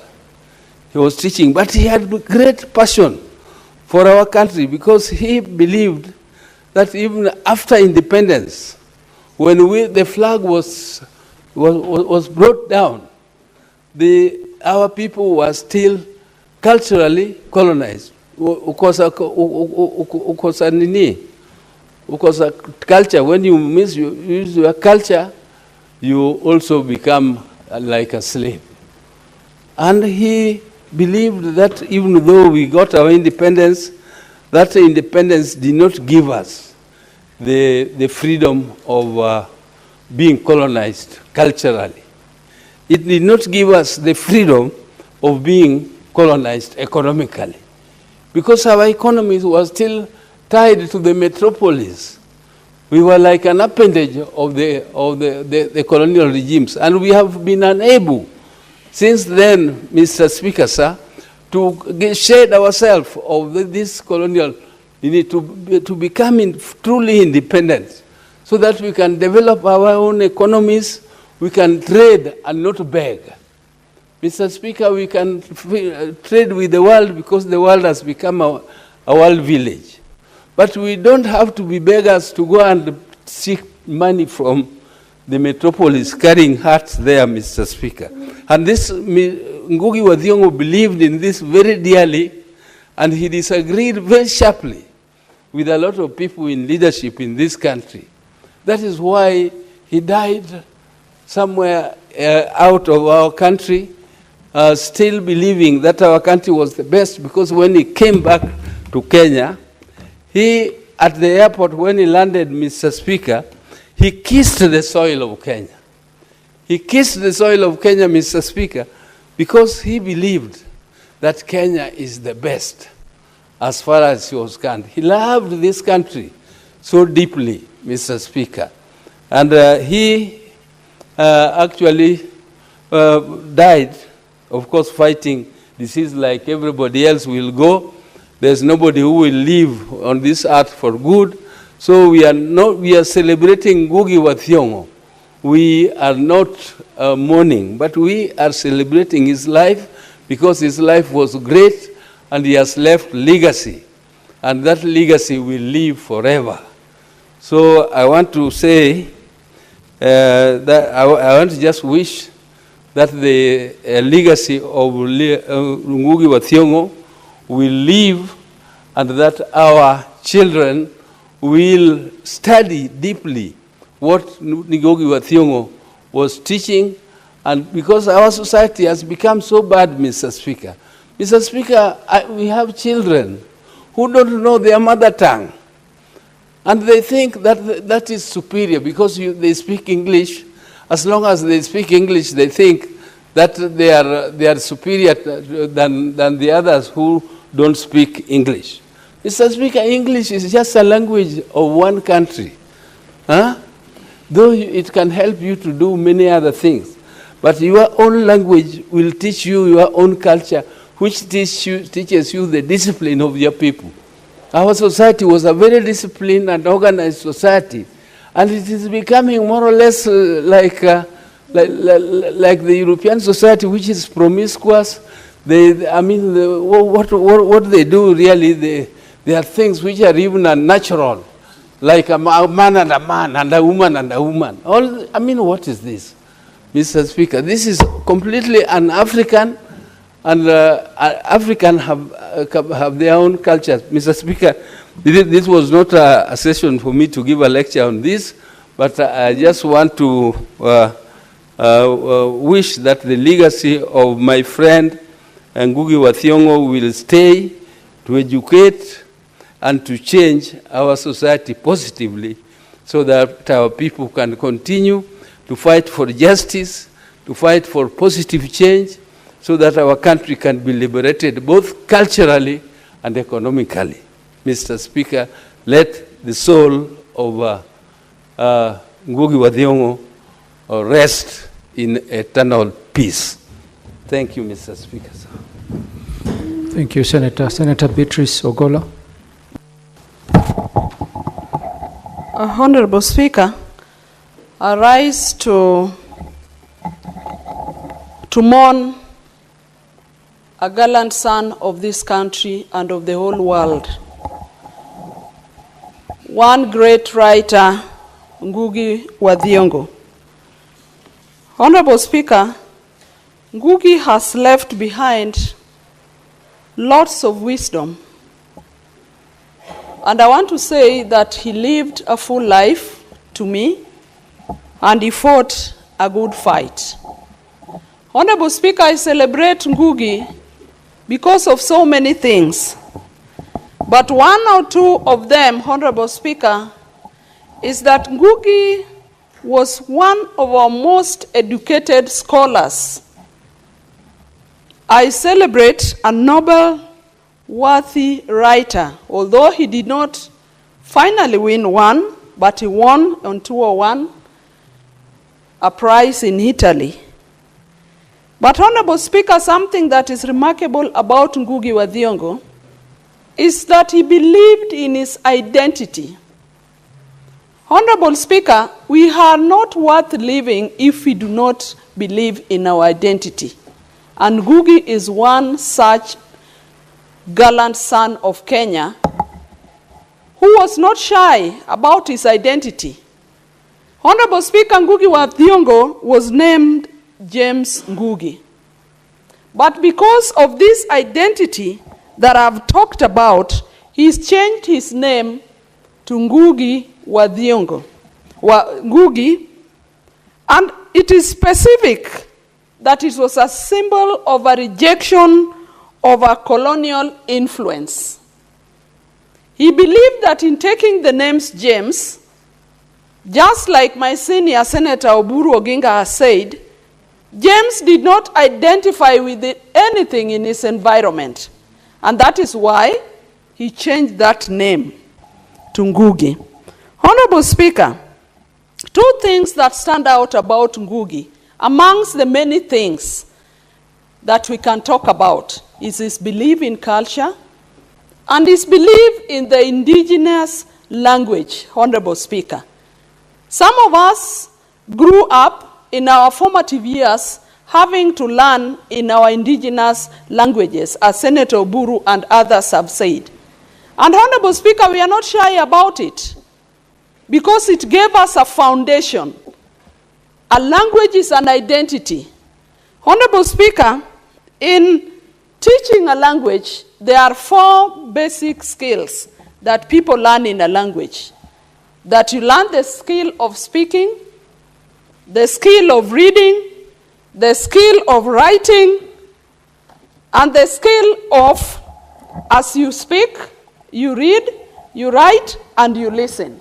A number of us think, Honorable Speaker, that listening is not a skill. And in the books that Ngugi wrote, and for the students that were taught this language, they were taught these books, the issue of language remains a key.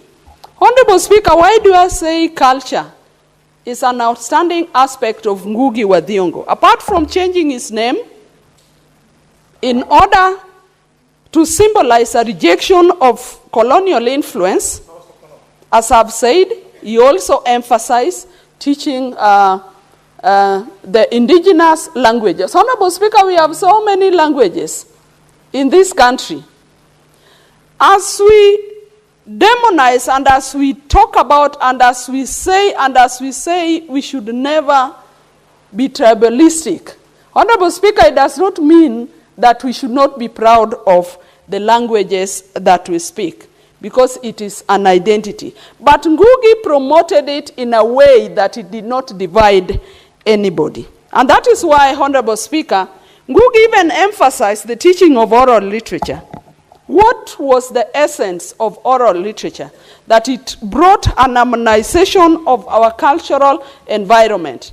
That, Honorable Speaker, we could teach our children, and this was a teaching that was passed from generation to generation through oral skills, that you could symbolically make a point and teach, even using certain traits of the animals that we have around us. Honorable Speaker, long time ago, grandparents and parents taught their children, before the coming of formal education, the grandparents used to teach their children, and people would get lessons related to even the traits of animals. Honorable Speaker, this morning I was at a meeting, and the presenter asked ourselves that as you introduced yourself, assume that you are an animal, and what does that animal symbolize? Some of them say they wanted to identify with the elephant, of course, because of the traits of the elephant. And for the first time, I learned, although I thought I knew, that an elephant has very sharp memory and long memory. Some talked about them being a lion. Honorable Speaker, was proud to say that I would have loved to be a cheetah, so that I would move with the speed to correct certain ills that bedevils this society. Honorable Speaker, coming back to Ngugi wa Thiong'o, he talked about speaking one's language. That speaking one's language is to celebrate one identity. It is that identity that I've talked about. And Ngugi was never shy about that indigenous language. But what does that tell us, Honorable Speaker? Ngugi wa Thiong'o was a very learned man. Why do people think in our societies that when you speak your indigenous language, then there's no modernity in you? Honorable Speaker, that is very far away from the truth. And Ngugi promoted the use of indigenous language because he believed that to impose a language on one was a way of dividing us, that in our different diversities, we come together as a common people. Honorable Speaker, some of the things that Ngugi wa Thiong'o in his books preached about, he was very much against dictatorship in his books. He was so much against tyrannical ruling. He was actually out and preached and wrote about injustices in the society. And Honorable Speaker, those are the same things that we keep on preaching today. That we do not want dictators, that we do not want tyrants, and we want a society that is just to everybody. A society that ensures everybody be they the young people like the ones that we have today, be they women, be they men, be they old and people. We want a society where everybody lives in dignity. Honorable Speaker, there are a number of books that Ngugi wrote. One of them was Weep No Child, The River Between, A Grain of Wheat. And two of them, Weep Not Child and A Grain of Wheat, specifically talked about the impact of colonialism. Honorable Speaker, although the whites came and colonized us, a number of people came and fought, resisted this, but Ngugi was so creative that other than speaking out about it, he wrote about it. And the beauty of this, Honorable Speaker, is that what is written in books remain as a record to the society, and everybody can read, including the young students we have today. And I want to invite you that as you go out to read the novels that you are taught today, in respect of one Ngugi, a gallant son of this country, please go out and find a book, The River Between, and A Grain of Wheat, and Weep No Child, in honor of Ngugi. And for even a number of us that have not read, if you are not a fan of reading, at least go and read A Grain of Wheat. And as I've said, Honorable Speaker, one of his books that is very interesting is The Petals of Blood, and this is a book that led to his imprisonment. But one outstanding characteristic of Ngugi is that he believed in what he was writing about. He believed on the content of the teachings that readers would get from his books. And so, not even jailing him did not dampen the spirit of Ngugi. And so, as Kenyans, as I stand here to celebrate Ngugi, as I stand here to celebrate Ngugi wa Thiong'o, I'm calling upon all of us to celebrate and appreciate such great writers that we have had. Ngugi plays in another league, and we are calling upon also the government of Kenya that because we are celebrating this gallant son, let us celebrate him to the end. And may the government give him, come out and give Ngugi wa Thiong'o a good and a deserving send-off when his body is brought back to the country. I cherish the teaching of this great son. I've read his books many times. And as I've said, I ask everybody that has not read to take off time to read the works of Ngugi. And as I wind off and support this great motion by our Senator Danson Mungatana, we must as a country continue to celebrate our outstanding gallant sons and daughters. I appreciate Ngugi for sticking to his identity and for calling out everybody to be proud of their identity and of their culture. Honorable Speaker, culture is a way of life. As you live it now, and culture changes, but as culture changed in Ngugi's writing, the main themes remained in the content as he wrote them. Ngugi lived a full life. He fought a good fight, and may his soul rest in peace, and may he join our gallant sons that went before it. I remember one such writer, Margaret Ogola, The River and the Source, and many other writers. I want to compare Ngugi to people who came out boldly to shed off names that they were not comfortable about. One such person is Jaramogi Odinga. Yes, Adonijah Jaramogi Odinga. He refused to pick that other name. And Honorable Speaker, he fought for that identity.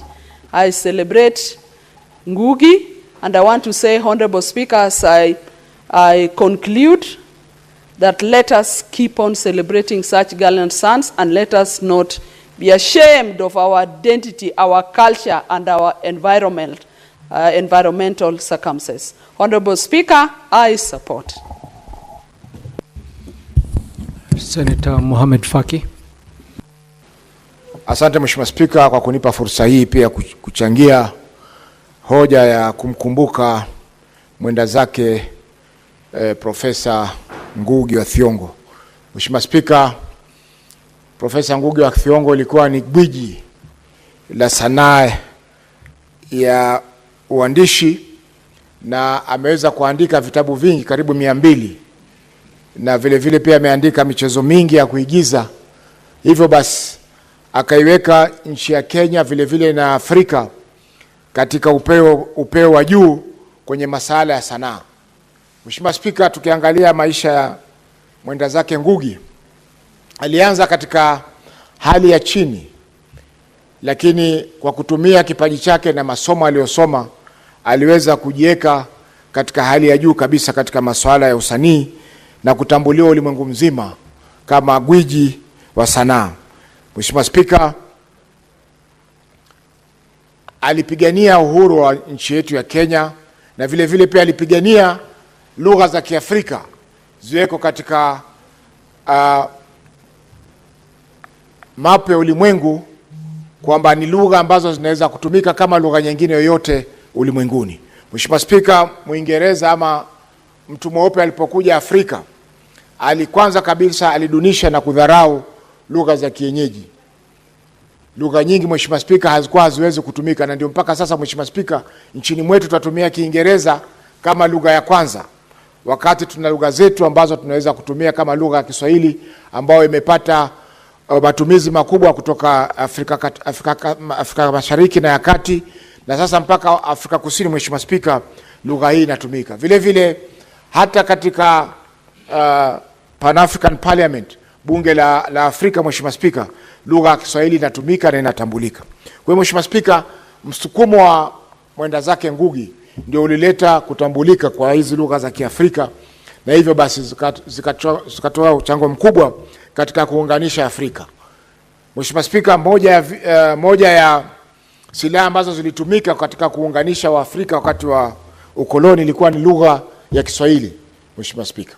Kwa hivyo mchango huu Mheshimiwa Spika ni mkubwa, na vile vile baada ya uhuru vile vile Mheshimiwa Spika, mwenda zake Profesa Ngugi aliona kwamba ni majina tu yaliyobadilika, lakini sio uhuru kamili wa Mwafrika. Ndio maana Mheshimiwa Spika, katika vitabu vyake vingi alijaribu kukosoa ule mwelekeo ama mwongozo ambao nchi ulikuwa unatumia ili kuendesha masuala yake.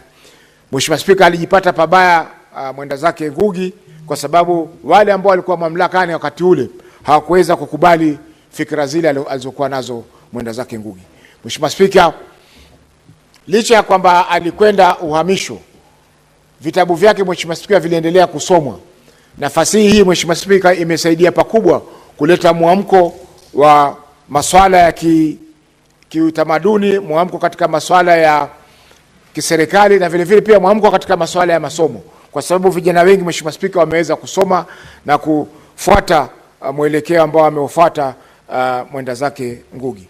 Mheshimiwa Spika, wakati tunamzungumzia Profesa Ngugi, ni majuzi tu wasichana waliweza kuzuiliwa kuonyesha mchezo wao katika maonyesho ya sanaa ya nchi yetu. Mheshimiwa Spika, ilikuwa ni aibu kwamba tumeweza kuwazuia wasichana wale, wakati ilikuwa ni kila mwaka wasichana wale waliweza kufanya vizuri katika masuala ya sanaa. Wewe Mheshimiwa Spika, ni lazima tujiangalie tena upya kama taifa la Kenya. Mwenda zake Ngugi amekufa ugenini wakati nchi yake ilikuwa haimkubali kwa sababu ya mawazo yake, Mheshimiwa Spika. Na wako wengi ambao wako nje, Mheshimiwa Spika, na mpaka sasa Mheshimiwa Spika, jana tu tukizungumzia msichana mmoja aliyejulikana kama jina la Rose, aliweza kupelekwa mahakamani kwa kuweza kutanabahisha watu kuhusiana na masuala ya mswada wa fedha ambao unakuja katika bunge la kitaifa katika wiki inayofuata. Kwa Mheshimiwa Spika, bado nchi yetu ina safari kubwa ya kwenda ili kuona kwamba ule uhuru ambao tulipigania, Mheshimiwa Spika, unakuwa ni wa manufaa na kila mtu ambaye katika Kenya yuko huru kufanya vile ambavyo sheria inampasa kufanya. Mheshimiwa Spika, nikimalizia nachukua fursa hii kutuma rambirambi zangu kwa niaba yangu binafsi, familia yangu na niaba ya watu wa Mombasa kwa familia ya mwenda zake Ngugi kwa kumpoteza mpendwa wao na kumpoteza kiungo kikubwa, Mheshimiwa Spika, katika nchi yetu kwa masuala ya sanaa. Mheshimiwa Spika, tukiombea roho yake ilale pema poponi, ni lazima wale ambao tumebaki katika ulimwengu huu, Mheshimiwa Spika, kuendeleza zile mafunzo na fasihi ambayo mwenda zake aliacha katika nchi yetu. Mheshimiwa Spika, tuiombea roho yake ilale pema peponi. Asante kwa fursa hii. I call upon the mover to reply.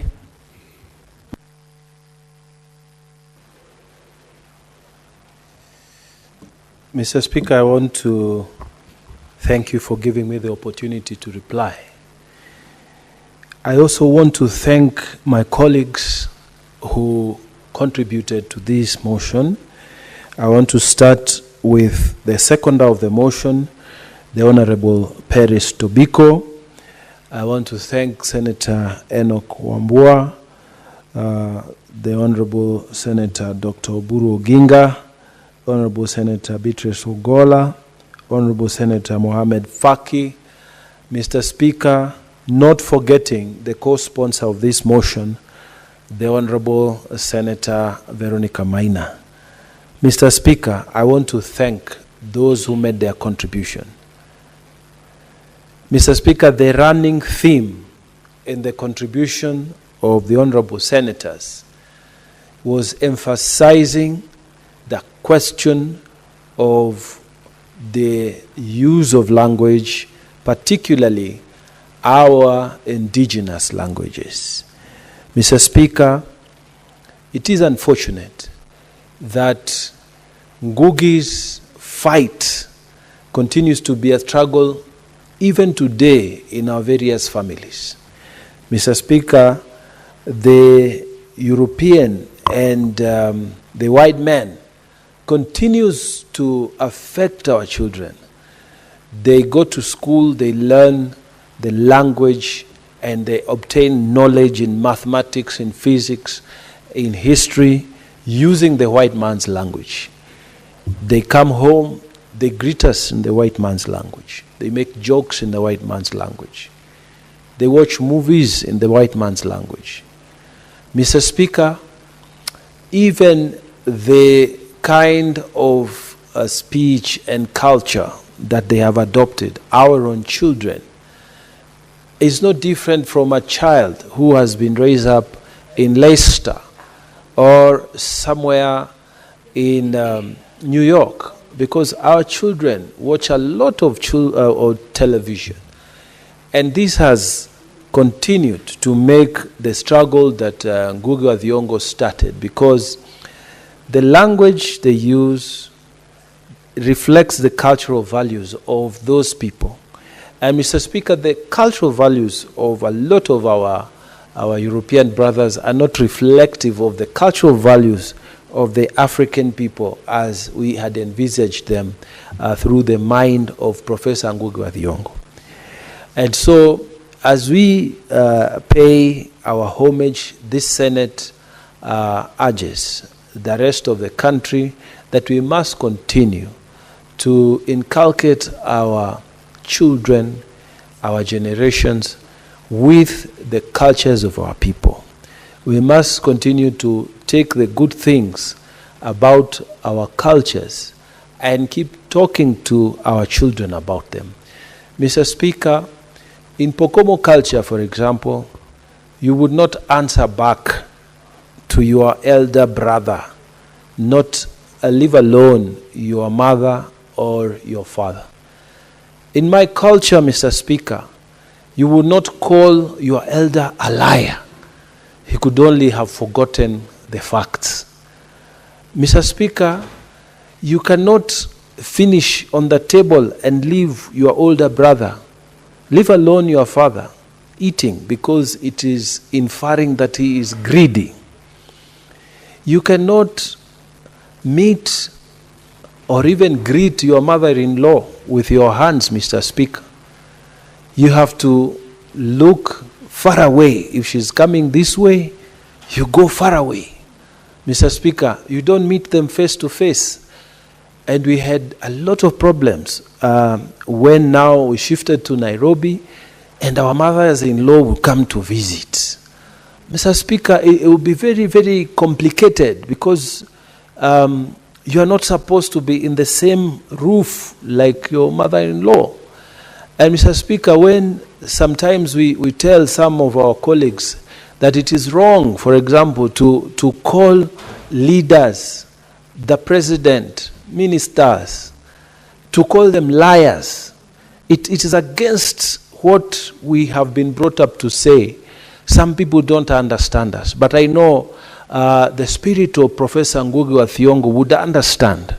When you say, I cannot, for example, in my own culture, mention the name of my older brother. I can't call him by his name, Mr. Speaker. I have to add a title. So, in my language, if I want to call my older brother, Professor Eric Mungatana, I have to say Tata Eric. You cannot mention his name without adding a title. Mr. Speaker, these things that held our families together, held our communities together, these things that made us be respected amongst our people, they are gone nowadays. People who are the age of your fathers, who are all your fathers, they could discipline you. You are subject to that control. Mr. Speaker, I strongly believe that this Senate will continue to make that call, that our people will continue to honor our cultures like they did, like Professor Ngugi wa Thiong'o would have wanted. And for us to honor Professor Ngugi wa Thiong'o, let us sit down with our children, let us sit down with our young ones and tell them that even if they watch television and they do this kind of thing, they should remember where they came from. They should remember that there is circumcision, and when you're circumcised, this is how you behave. They should remember that these are the good things about our tribes. They should remember about the brave people of old who helped to keep our communities as they are, and the folklores that we had. And Mr. Speaker, as I finish here, I urge the correct institutions, perhaps those institutions where a professor served, we need to have these things in a digital format, some of the books, some of the works, so that, Mr. Speaker, they will never be forgotten. And, Mr. Speaker, they can form part of our history. When you visit some of these museums here in Nairobi, they tell you about certain things. But these people of stature, like Professor Ngugi wa Thiong'o, should be celebrated in some of these important museums. And they should be recorded as people who have made their contribution to this nation. And they should be honored even posthumously. And I call upon the government of Kenya to honor these people. And Mr. Speaker, you know, people like Ngugi wa Thiong'o, they should be honored even posthumously because they are deserving of national recognition, East African recognition, African recognition, Mr. Speaker, for what they contributed in this life when they lived it. May God rest his life, his soul in eternal peace. And Mr. Speaker, I beg to reply. Thank you.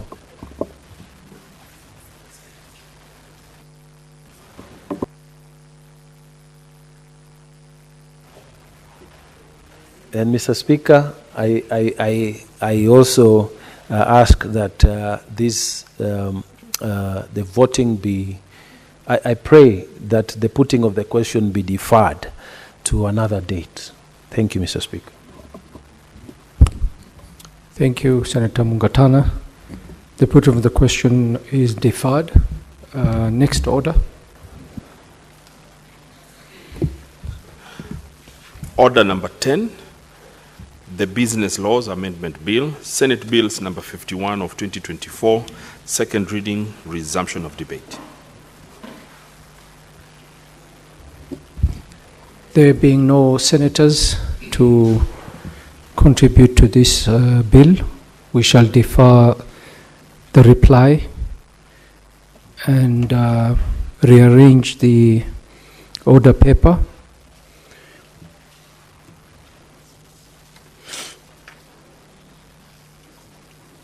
We shall defer the order paper, from order number 11 to order number 17 should be deferred, and clerk call the next order. Order number 18, the Labor Migration and Management number 2 bill, Senate Bills number 42 of 2024, second reading. Senator Tabitha Mutinda.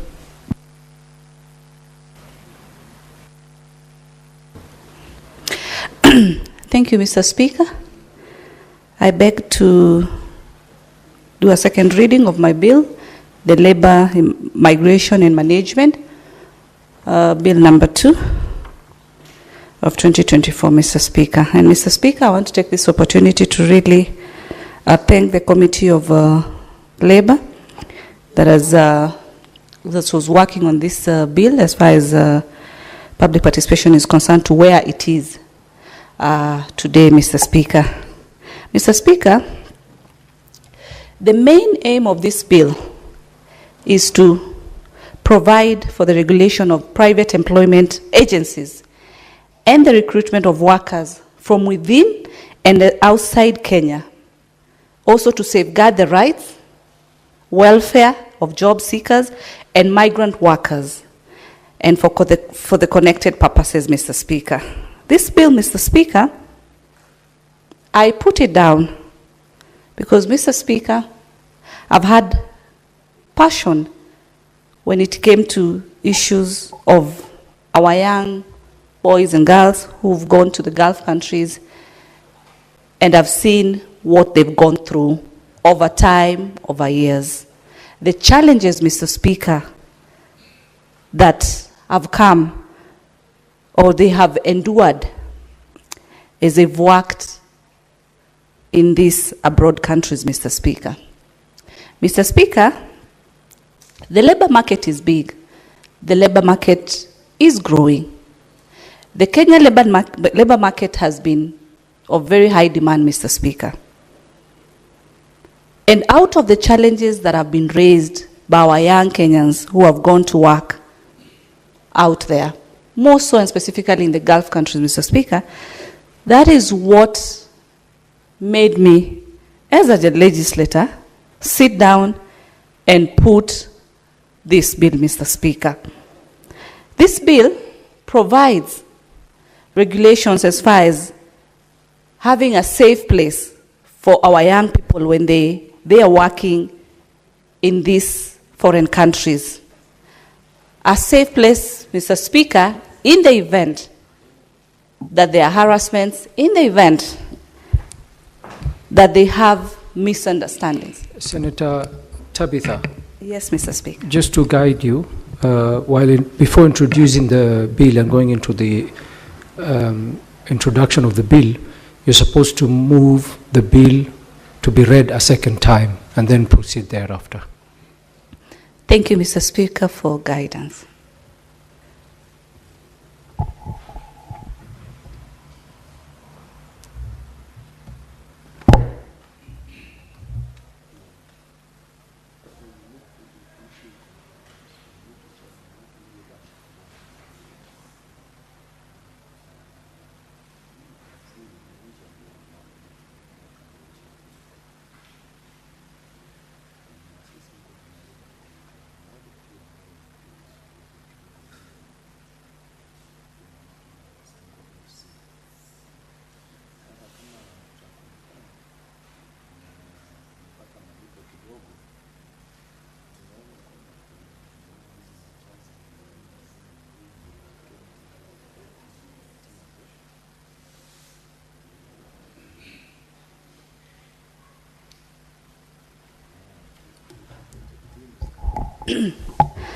My sincere apologies, Mr. Speaker.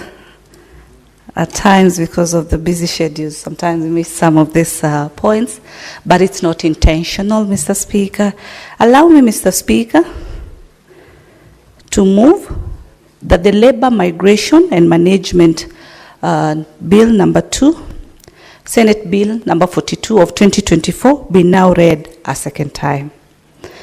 Mr. Speaker, as I had earlier mentioned, I'd really appreciated the Committee of Labor that has prosecuted this bill to where it is today in this House for the second reading, Mr. Speaker.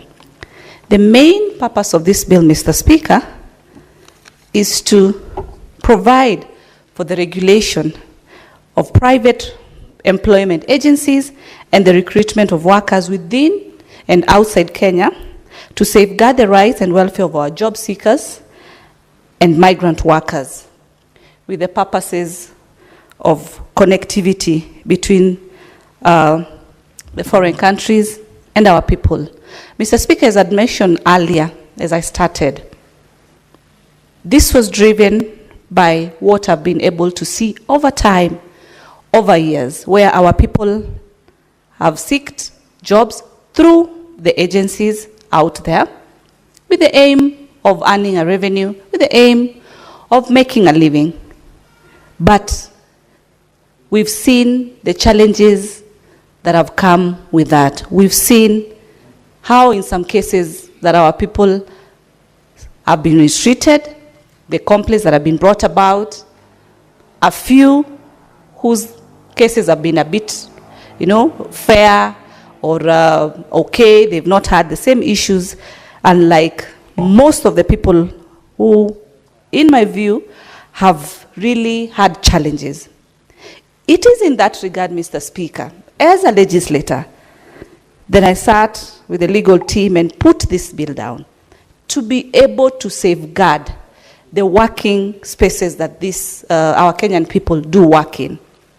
This bill, Mr. Speaker, is a bill that will ensure that we have a functionality of the authority that is going to be in charge when it comes to ensuring that the recruitment agencies are thoroughly vetted, so that we do not have a sort of, an agency that just moves our Kenyan people from here and they leave them hanging out there, as we've seen previously, Mr. Speaker.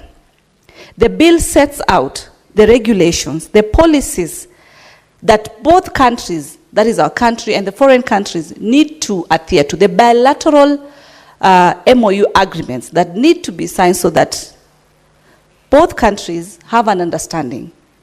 This will ensure, Mr. Speaker, that also our people are able to get the fairest earning. The fact that there is an understanding, there is a policy in place, it will give our people an opportunity to earn fairly or be able to match with the other foreigners who are also working in those countries. Because at times you find that, Mr. Speaker, some people from different other countries might be paid higher than our own Kenyan people, and yet they are doing or offering the same services that are needed, Mr. Speaker, which then is quite unfair, Mr. Speaker. Mr. Speaker, the bill also brings in the responsibility of the Ministry of Foreign Affairs, which then needs to have a clear database in collaboration with the Ministry of Labor of our migrant workers or Kenyan workers who gotten jobs abroad and are working in those spaces. A clear database, because, Mr. Speaker, it's so shocking today at times, until an individual raises an alarm that they are going through a mistreatment or through challenges with this particular employer, and you move at times to the Ministry of Labor or Foreign Affairs, and they are not even aware that that person traveled for that purpose or anything like that. It becomes a challenge whereby the loved ones now end up having the pressure, the stress of trying to find one of their own, because the channel that was used is not within the database. So the bill provides that The authority that is going to be in place will ensure total collaboration and ensure that the data is in place for our people who are traveling and moving to work in these foreign countries, Mr. Speaker. Some of the functions is to ensure that they register and regulate private employment agencies, because this is where we've had a challenge, Mr. Speaker. We've had those ones who are genuine, and we've had those ones who are rogue, those ones who are after the money, as we've seen for Kenyans. They take money from Kenyans, and they're not really with the aim of ensuring that they offer what they've tabled to offer, Mr. Speaker. There's need for development of pre-departure programs of the migrant workers. Mr. Speaker, at times our people get these jobs, and because we have different cultures in the different foreign countries, they are not able to adapt to those cultures. They are not able to understand how they're supposed either to behave. For example, the ones who get the house jobs, Mr. Speaker, it becomes a challenge in how do they dress, how do they handle certain things, because the culture there is different with our own culture, Mr. Speaker. So the authority will be able to ensure that even before departure, there is what we call a pre-departure program for the migrant workers, which will be able to ensure that they are more informed as far as their rights are concerned, more informed as far as the rights of that foreign country, the policies that are in place, where they can be able to report, the channels that they can be able to use in case they have challenges, Mr. Speaker, or in case there's a disagreement between the employer and the employee. Because in the current scenario, we find that they run away from this particular employment, and they are nicknamed a name, I don't know, called Kemboy or something like that, which, Mr. Speaker, that is what has been happening. Does it solve the problem? It doesn't solve the problem, Mr. Speaker. Identification and creation of awareness on employment opportunities in any of those foreign countries, so as to facilitate access to the new opportunities. Because I don't believe, Mr. Speaker, someone would just want to work within the same level, the same sport for years and years. They want to transition. It's good when there's a platform for them to ensure that that information reaches them. Verification and approval of job orders, Mr. Speaker, that are emerging from private employment agencies. Continuous awareness for them needs to be offered. The bill ensures that, Mr. Speaker. The authority, Mr. Speaker, that I am proposing will ensure that it monitors the performance of all these agencies. How are they working? How many people have been able to move? How many cases are being received as far as complaints are concerned? And these workers have been able to go through this agent. Example, Agent X. If Agent X has, more issues, then there needs to be, investigations as to why this agency has issues when they, move people to work in the abroad, unlike this particular agent. There needs to be continuous inspection of these particular agencies. Mr. Speaker, the authority also will ensure continuous training. There needs to be standards depending on the different countries that our people go to work. Then there needs to be different facilities that have been set before they leave the country, and they are guided from the cultural norms to the different laws that are within those countries, what they're supposed to do, what they are not supposed to do, Mr. Speaker. There are also to be established a multi-agency committee, Mr. Speaker, on vetting of those private employment agencies. It's very important.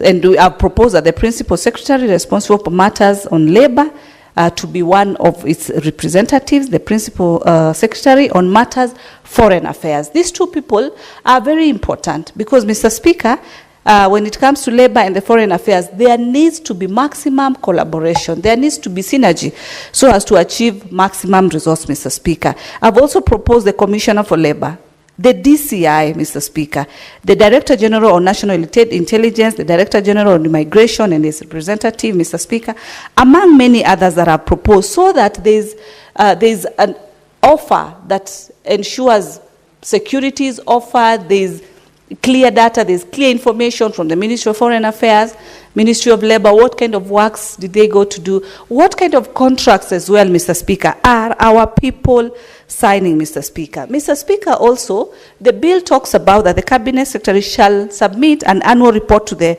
committee, shall submit an annual report to the CS within 3 months, the CS Labor, the CS Foreign Affairs, a report that the committee will ensure that they have updated list of any new agencies that have been brought about, updated issues that have been raised, how were those issues solved, and the measures that have been put, Mr. Speaker.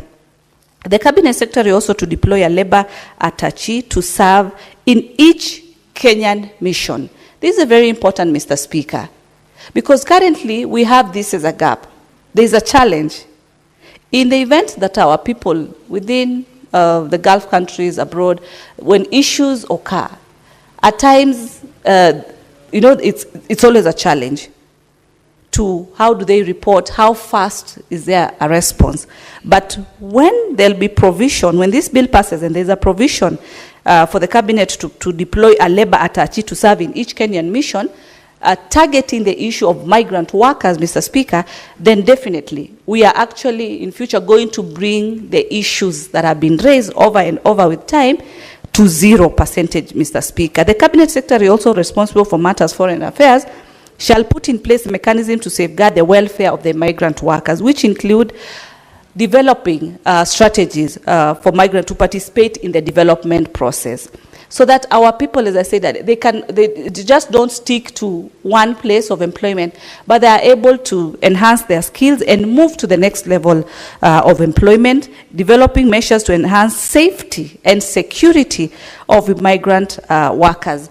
Mr. Speaker, through the attaché, the Kenyan mission attaché, the bill provides that they can be able to set a safe house for our people, for our Kenyan people, in the event that an issue occurs, in the event there is harassment, in the event there is a misunderstanding, then provision of a safe house for each and every country where our people are working, it will give them an opportunity to be able to still continue feeling safe and know that the government is still offering security for them, because as we speak, they run away, they are stranded, they don't know where to go to. But in the provision of a safe house, Mr. Speaker, then it ensures that at least they know where to go to, and this is information that they have at hand even before they leave the country. This is information that they have where it is the safe house is located, the contacts for the safe house in the event there is an occurrence and they need to be in that particular place, Mr. Speaker. Still the Cabinet Secretary for Foreign Affairs, Mr. Speaker, shall, for the effective implementation of this section, facilitate information sharing as a means of ensuring continuous engagement between the national and the county governments and the migrant workers. Mr. Speaker, the bill talks about ensuring that at each county level, among the 47 counties within the CC office for labor, there needs to be an officer who's responsible for matters migrant workers, because as much as you have our big airport at JKIA Nairobi here, but our people come from the different counties. In the event they need to go for these trainings, in the event there is an occurrence, so the county offices, the county officer in charge of the migrant workers can be able to assist them. Even these trainings that needs to be offered to them, the bill talks about that they need to be designated at the different county levels so that our people can be able to get that training at the lower level, Mr. Speaker, before even they come to Nairobi and prepare for their travel. As I conclude, Mr. Speaker, the bill also talks about in Article 14, a person who intends to operate a private employment agency shall submit an application for private employment agency county operating license to be respective county executive committee member, Mr. Speaker. As I've said, at the county level, because we are bringing this down, the bill is bringing this down to the county level, the agencies need to be licensed at that county level so that there is what we call this service will have gone down at the mashinani level to our own people, because most of these people are also coming from the counties, the different counties, as much as many are also coming from Nairobi County, where I represent, Mr. Speaker. But at least the bill provides that equally all Kenyans will be able to have equal opportunity as well. A county operating license should be renewed annually, Mr. Speaker. I don't want to go into all the details. The bill is there, Mr. Speaker. And with those many and few remarks, Mr. Speaker, I'd like to request my good friend, my sister, Senator Hamida, to second. Thank you. Senator Hamida. Thank you, Mr. Speaker. I beg to second. I move. Mr. Speaker, I want to chip in on this bill, and I feel strongly that the bill is long overdue. We needed the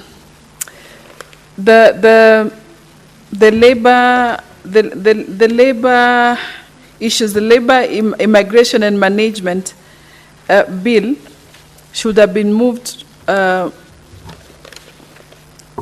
it should have been moved early enough. Mr. Speaker, we've been having issues with these labor laws, with the recruitment and agents, the agents who, or maybe I would even call them scammers, who have been really scamming our young, people. Most of them, of course, are women who are taken to, especially. Let me bank on Middle East, and it has been such a nightmare because without these laws, you may find that the recruitment agency has scammed, they have eaten money, and they end up being in the wrong hands, being in wrong people, Mr. Speaker. Mr. Speaker, I'm happy that the bill provides the establishment of Migrant Workers Welfare Fund also, that at least, there'll be a welfare fund for the workers. Mr. Speaker, the bill also provides a bilateral labor agreement appeal against administrative decisions that will be made. And also the establishment of safe houses in the destination countries, Mr. Speaker. It is our pride, Mr. Speaker, when we go to Qatar and find our young boys and girls working there. And they all seem very happy and quite motivated to work.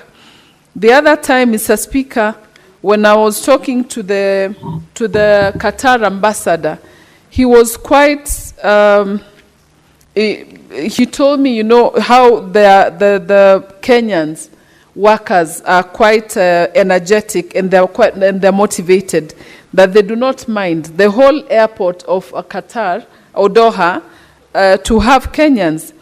Mr. Speaker, Kenyans are hardworking citizens. And of course, we want them to have the best working out of the country in diaspora. And so we are saying these labor laws should, the best thing looking at the bill is that it's going to provide for the departure, the pre-departure procedures for foreign employment, Mr. Speaker. Mr. Speaker, also the biggest issue that we always have workers trying to come back home, and they're unable to do that due to their passports have been confiscated, or their bosses have taken advantage of our girls, Mr. Speaker. So you may find that they're unable to travel back because they don't have their passports. So I'm hoping and praying that this bill shall take such matters into consideration, especially the establishment of the workers' welfare, because then there'll be some, that is under the PFM Act, the repatriation of the migrant workers. Otherwise, we end up, having girls most of them actually are girls, that are in hospital. They have, some of them have tried to commit suicide.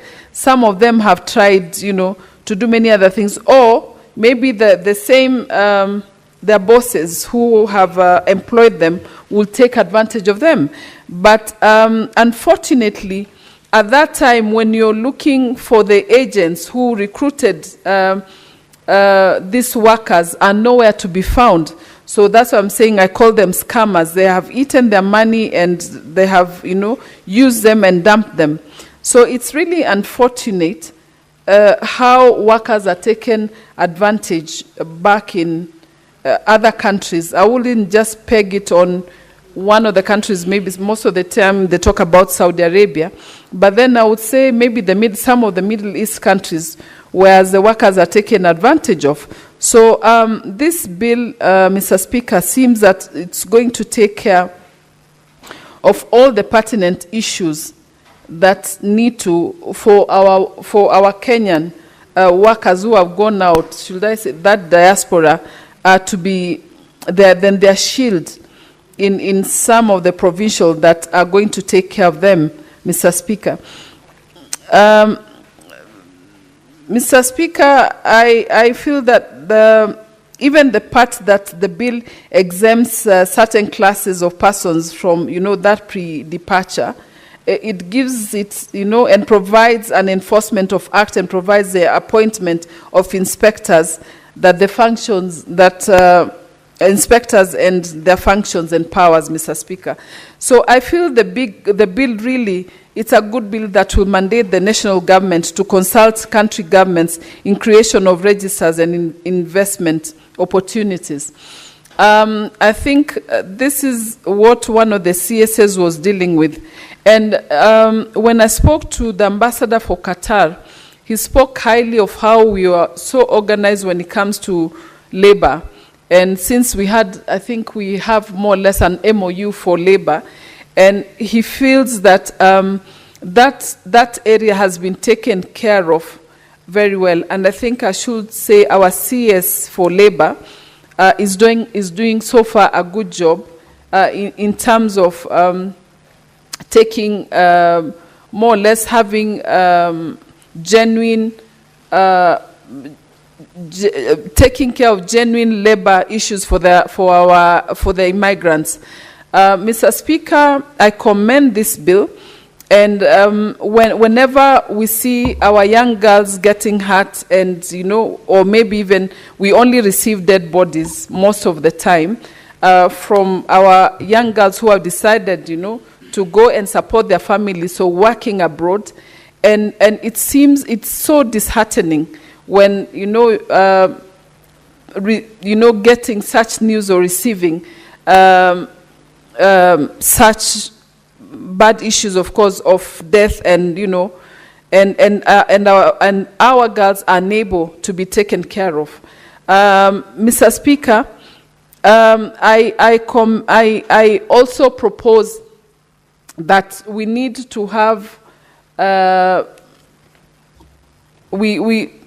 all these workers are registered, Mr. Speaker, and the registration part of it, Mr. Speaker, that there should be, even if there's cancellation for any registration, then it needs to be provided. What I'm saying is that we need to have a proper data of our Kenyan workers who are working abroad in terms of the immigrants, the labor immigrant workers who are working abroad. So we need to have the data of which city they have gone to which company, organization, or house that they are working with. And it seems at times that we don't have. So you find, when you find the scammers, some of the agents who are scammers that have disappeared. They've taken the money and disappeared. And yet our children are suffering out there. Then, of course, there are issues. So, Mr. Speaker, I want to support this bill. And I do second, since I feel that the bill speaks to our boys and girls, the workers who have gone abroad, and it will take care of the same small issues that they've been having, especially with the agents. Mr. Speaker, I support the bill, or I second the bill. Thank you.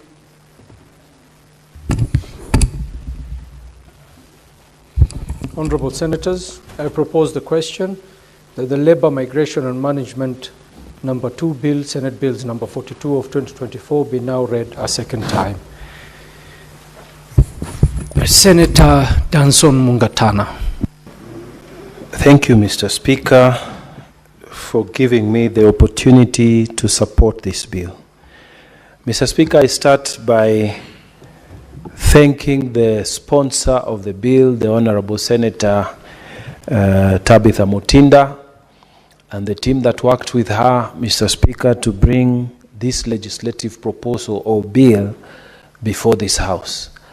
Mr. Speaker, a legislative proposal always responds to a certain need that exists within the country. And Mr. Speaker, there is a need to regulate these labor employment bureaus, because the main purpose of this bill, Mr. Speaker, as was stated during the moving of the bill, is that this bill is to create an act of parliament to provide for the regulation of private employment agencies and the recruitment of workers within and outside Kenya. It is also supposed to safeguard the rights and welfare of job seekers and migrant workers, and for connected purposes. Mr. Speaker, just before I got elected into the Senate, I traveled all the way on instruction of my client in the practice of law, all the way to a border court in Zambia. We had to land in Lusaka and go across Zambia, all the way towards the border near Tanzania there, where some young men, in fact there were 10 of them, coming from my county in Tana River, had been arrested because they were heading towards South Africa. And they were going to go for an employment opportunity that had arisen there, but they had been misguided in the manner in which they could reach the Johannesburg, enter there and start working. Mr. Speaker, some of them were accompanying their friends. They had been misled into believing that they can just go with them using some other panya routes to reach South Africa and start work, because whatever they had been promised there is much better than what they were doing in Tana River County. So, Mr. Speaker, there is a need for us to look at the opportunities that employment is being offered outside Kenya, and what we can regulate here to make sure our kids and our young people are not arrested when they are going that side. We struggled a lot in that particular case, and at the end we succeeded in getting those children, young men let me call them, back to Tana River County at a great cost, Mr. Speaker. People had to sell their cows, some had to sell their land, so that we can manage the court processes in Lusaka and then in Chinsali at the border between Tanzania and Zambia, and then get these people transported all the way back to Nairobi. Why? Because they had mishandled the opportunity for employment back in Johannesburg. Mr. Speaker, there's that category of young people and young ladies who want to go out and they don't know how to access those job opportunities, and they are seeking shortcuts. And Mr. Speaker, there is also the other category of people who set up bureaus in the name of creating employment or searching for employment opportunities, when in fact, Mr. Speaker, they had no intention whatsoever of helping our people. Their intention originally, and it remained so, that they wanted to con these people and con the young men. So, Mr. Speaker, this law by Senator Mutinda is speaking to this need, is addressing this legislative. It is a legislative proposal trying to solve a problem that is there within our country, within our society right now. Why? Because many young men and many young people and women are not necessarily, thinking like Kenyans. They are, in a sense, global citizens. Some of them have gone to study here in Kampala and they are back. Some have studied in Tanzania and they are back. Some have not made the cut to enter some colleges here in Kenya, but they have entered in neighboring countries and obtained their degrees. Some can speak different languages, and they have intention of going to live elsewhere, Mr. Speaker. So because of that desire, some people cash on it. So this need is being addressed by this legislation. Mr. Speaker, that is one case I have dealt with and solved. There's another case, Mr. Speaker, which was being handled in this criminal court here that deals with transborder crime. And in that case, Mr. Speaker, I was representing a director of an employment agency who had been accused of trafficking.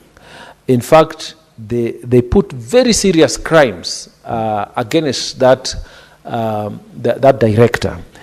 Why? Because according to the DCI who brought that case, they believed that the clients of that lady were not in fact going to work, but they were being trafficked from Kenya to another country. So, Mr. Speaker, because we struggled a lot because the law around here was not set as it should. So we had to produce so many documentation, prove so many things before we convinced the prosecution that this was a genuine person who has been doing this labor recruitment for a long time, and we had to produce list of so many people who have been able to be assisted by that firm, and that there was no justification to close that firm. There was no justification to accuse them of trafficking. Mr. Speaker, the director, after some struggles and whatever, was also left free. So this law also protects genuine firms of employment that are doing genuine work. They are able to promote and protect the private employment bureaus that are genuine, that are seeking to help Kenyans secure those opportunities. So, Mr. Speaker, I am very happy with this law. I am very happy with the way it has been drafted. It has addressed a number of things that have been questions that we face all the time when we travel out of this country. Mr. Speaker, I have had the fortune of serving as an assistant minister in the Ministry of Foreign Affairs.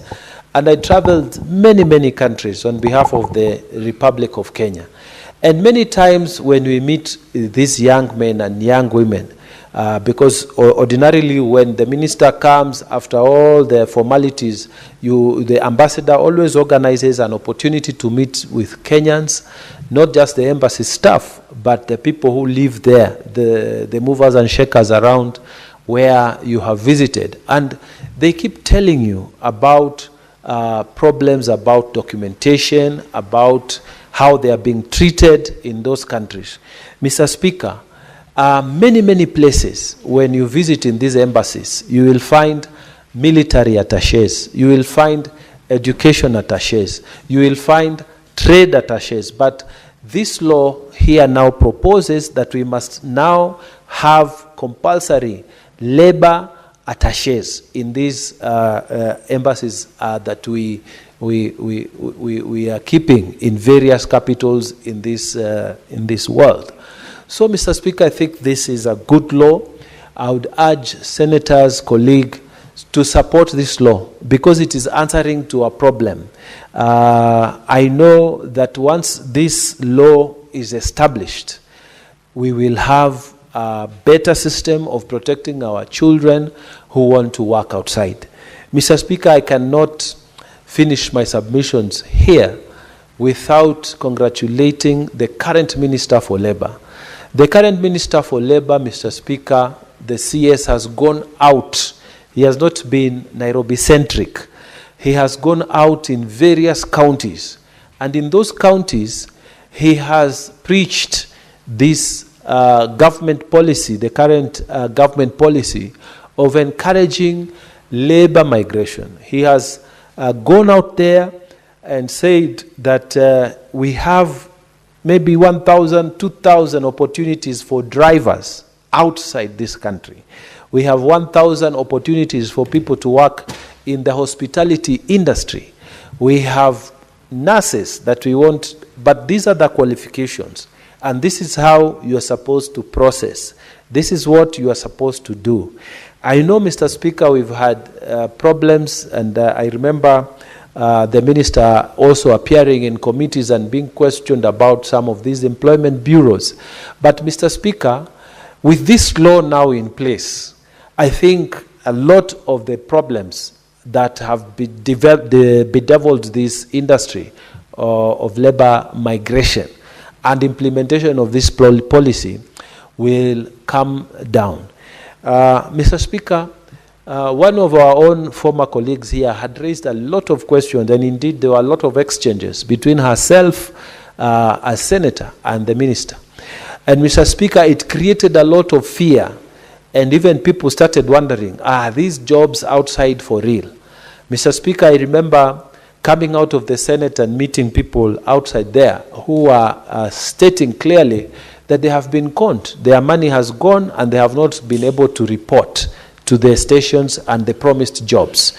Mr. Speaker, those kind of sentiments and uncertainties will be solved by this law.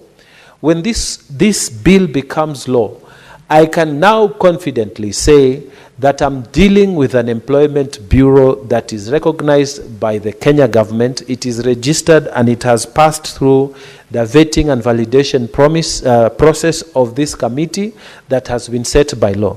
So that when I release or I help some people from my county in Tana River to come to Nairobi, I am certain that I'm not going to be dealing with conmen or bureaus that are fake, that are out to fleece our young people of the little that they have.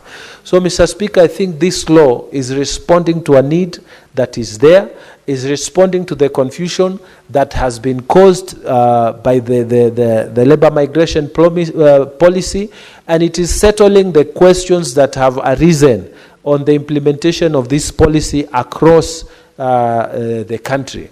So now we will not be having fake employment bureaus. Now these bureaus will all have to be registered, and you can see it is representatives of the DCI, it is Director of Labor, it is very senior government people, including Ministry of Foreign Affairs, who will be vetting in this committee for you to get a license. And that license can be revoked because it's been given to you under certain conditions. If you don't fulfill those conditions, then you will not be able to operate. And Mr. Speaker, this solves a big problem. This settles a big problem. And our people now will have confidence that this labor migration policy under the President Ruto's government is not just something that was being talked in the air and that after 2032 and he's gone, this thing will die. No. Now we have a signature legislation that is going to anchor this policy, and this legislation is going to help our people, and certainty is going to be created across the areas where people are going to seek jobs. So, Mr. Speaker, With those many remarks, I want to again thank the sponsor of this motion. I want to say it is a good bill. I want to urge senators to support it, and I want to tell the country that this is where we shall go. We are moving away from uncertainty to a situation where there is certainty. We are also moving away from fake bureaus to a situation where we have now registered bureaus that are recognized by law. You can Google them and you know them and you deal with entities that will assist our people. We are moving from a position where we never had labor attaches. Now we are going to be having labor attaches. Even when your children go out there to work, there will be a place where they can put their complaints, they can have their rights asserted if their employers are not treating them right. So we thank the sponsor of this law, and with those many remarks, Mr. Speaker, I beg to support. Thank you, Mr. Speaker. Thank you, Senator. I call the mover to reply. Thank you, Mr. Speaker. For me, it's a really great evening. This is a bill, Mr. Speaker, that as my colleagues have arose, the seconder, Senator Hamida, Mr. Speaker, these are things that attach our people very dearly. She's been able to share some of the examples, and I really want to thank Senator Hamida for her great input, and I know she's a champion when it comes to matters health and anything that affects our young people. Mr. Speaker, I also want to thank Senator Mungatana. Senator Mungatana has been able to give us two great examples of what he came across when he traveled. As far as the issue of migrant workers are concerned, the court cases that he's been able to represent, Mr. Speaker, in his other life, when it came to the issues of a recruitment agency, Mr. Speaker, these are issues that are affecting our people each and every day, Mr. Speaker. And I want to thank him very much, Mr. Speaker. Mr. Speaker, I really pray and hope that my colleague senators, as they'll be voting for this bill, they'll also find time to get to understand what is in the bill, because I've really ensured that it covers at least 100% of all the areas that are needed to bring synergy, to bring solutions to the issues affecting the migrant workers. Mr. Speaker, Article 15 of the bill talks about the authority establishing an online portal. And Mr. Speaker, this online portal will be able to facilitate the registration of all private employment agencies. We'll also be able to onboard all the immigrant workers or migrant workers.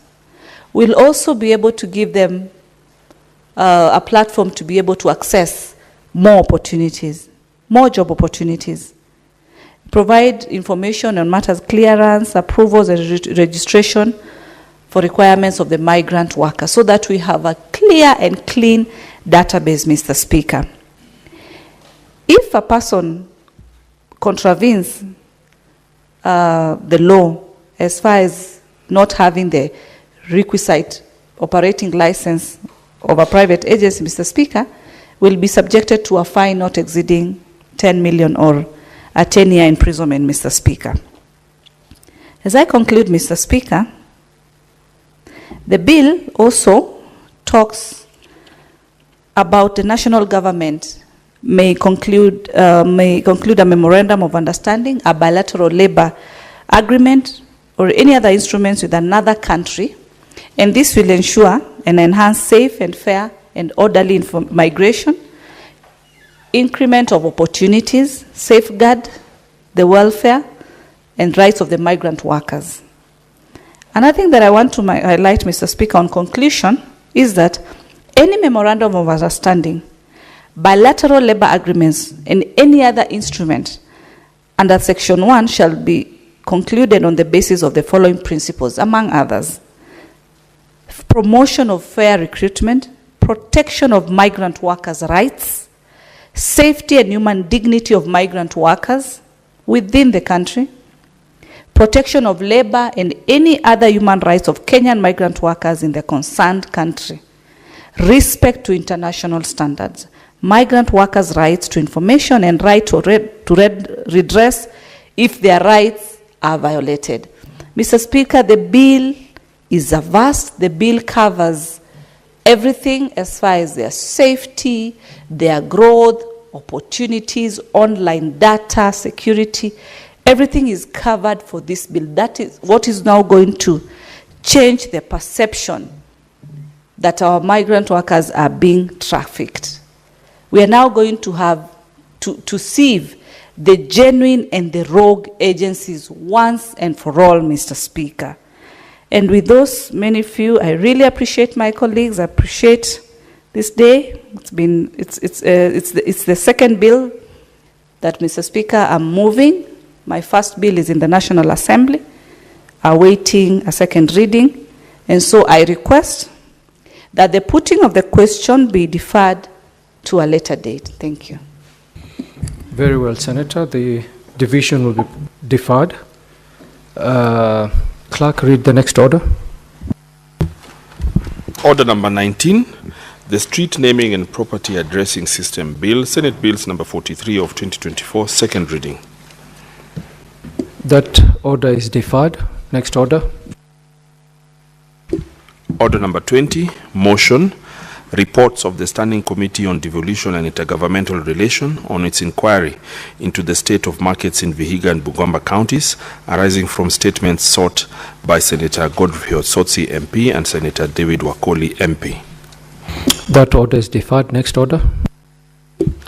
Order number 21, motion, progress report of the Standing Committee on National Cohesion, Equal Opportunity and Regional Integration into an inquiry on the diversity and inclusivity in the staff composition of state agencies in Kenya. That order is deferred. Next order. Order number 22, motion, report of the Standing Committee on Energy on its county oversight and networking engagements in Wajir County. That order is deferred.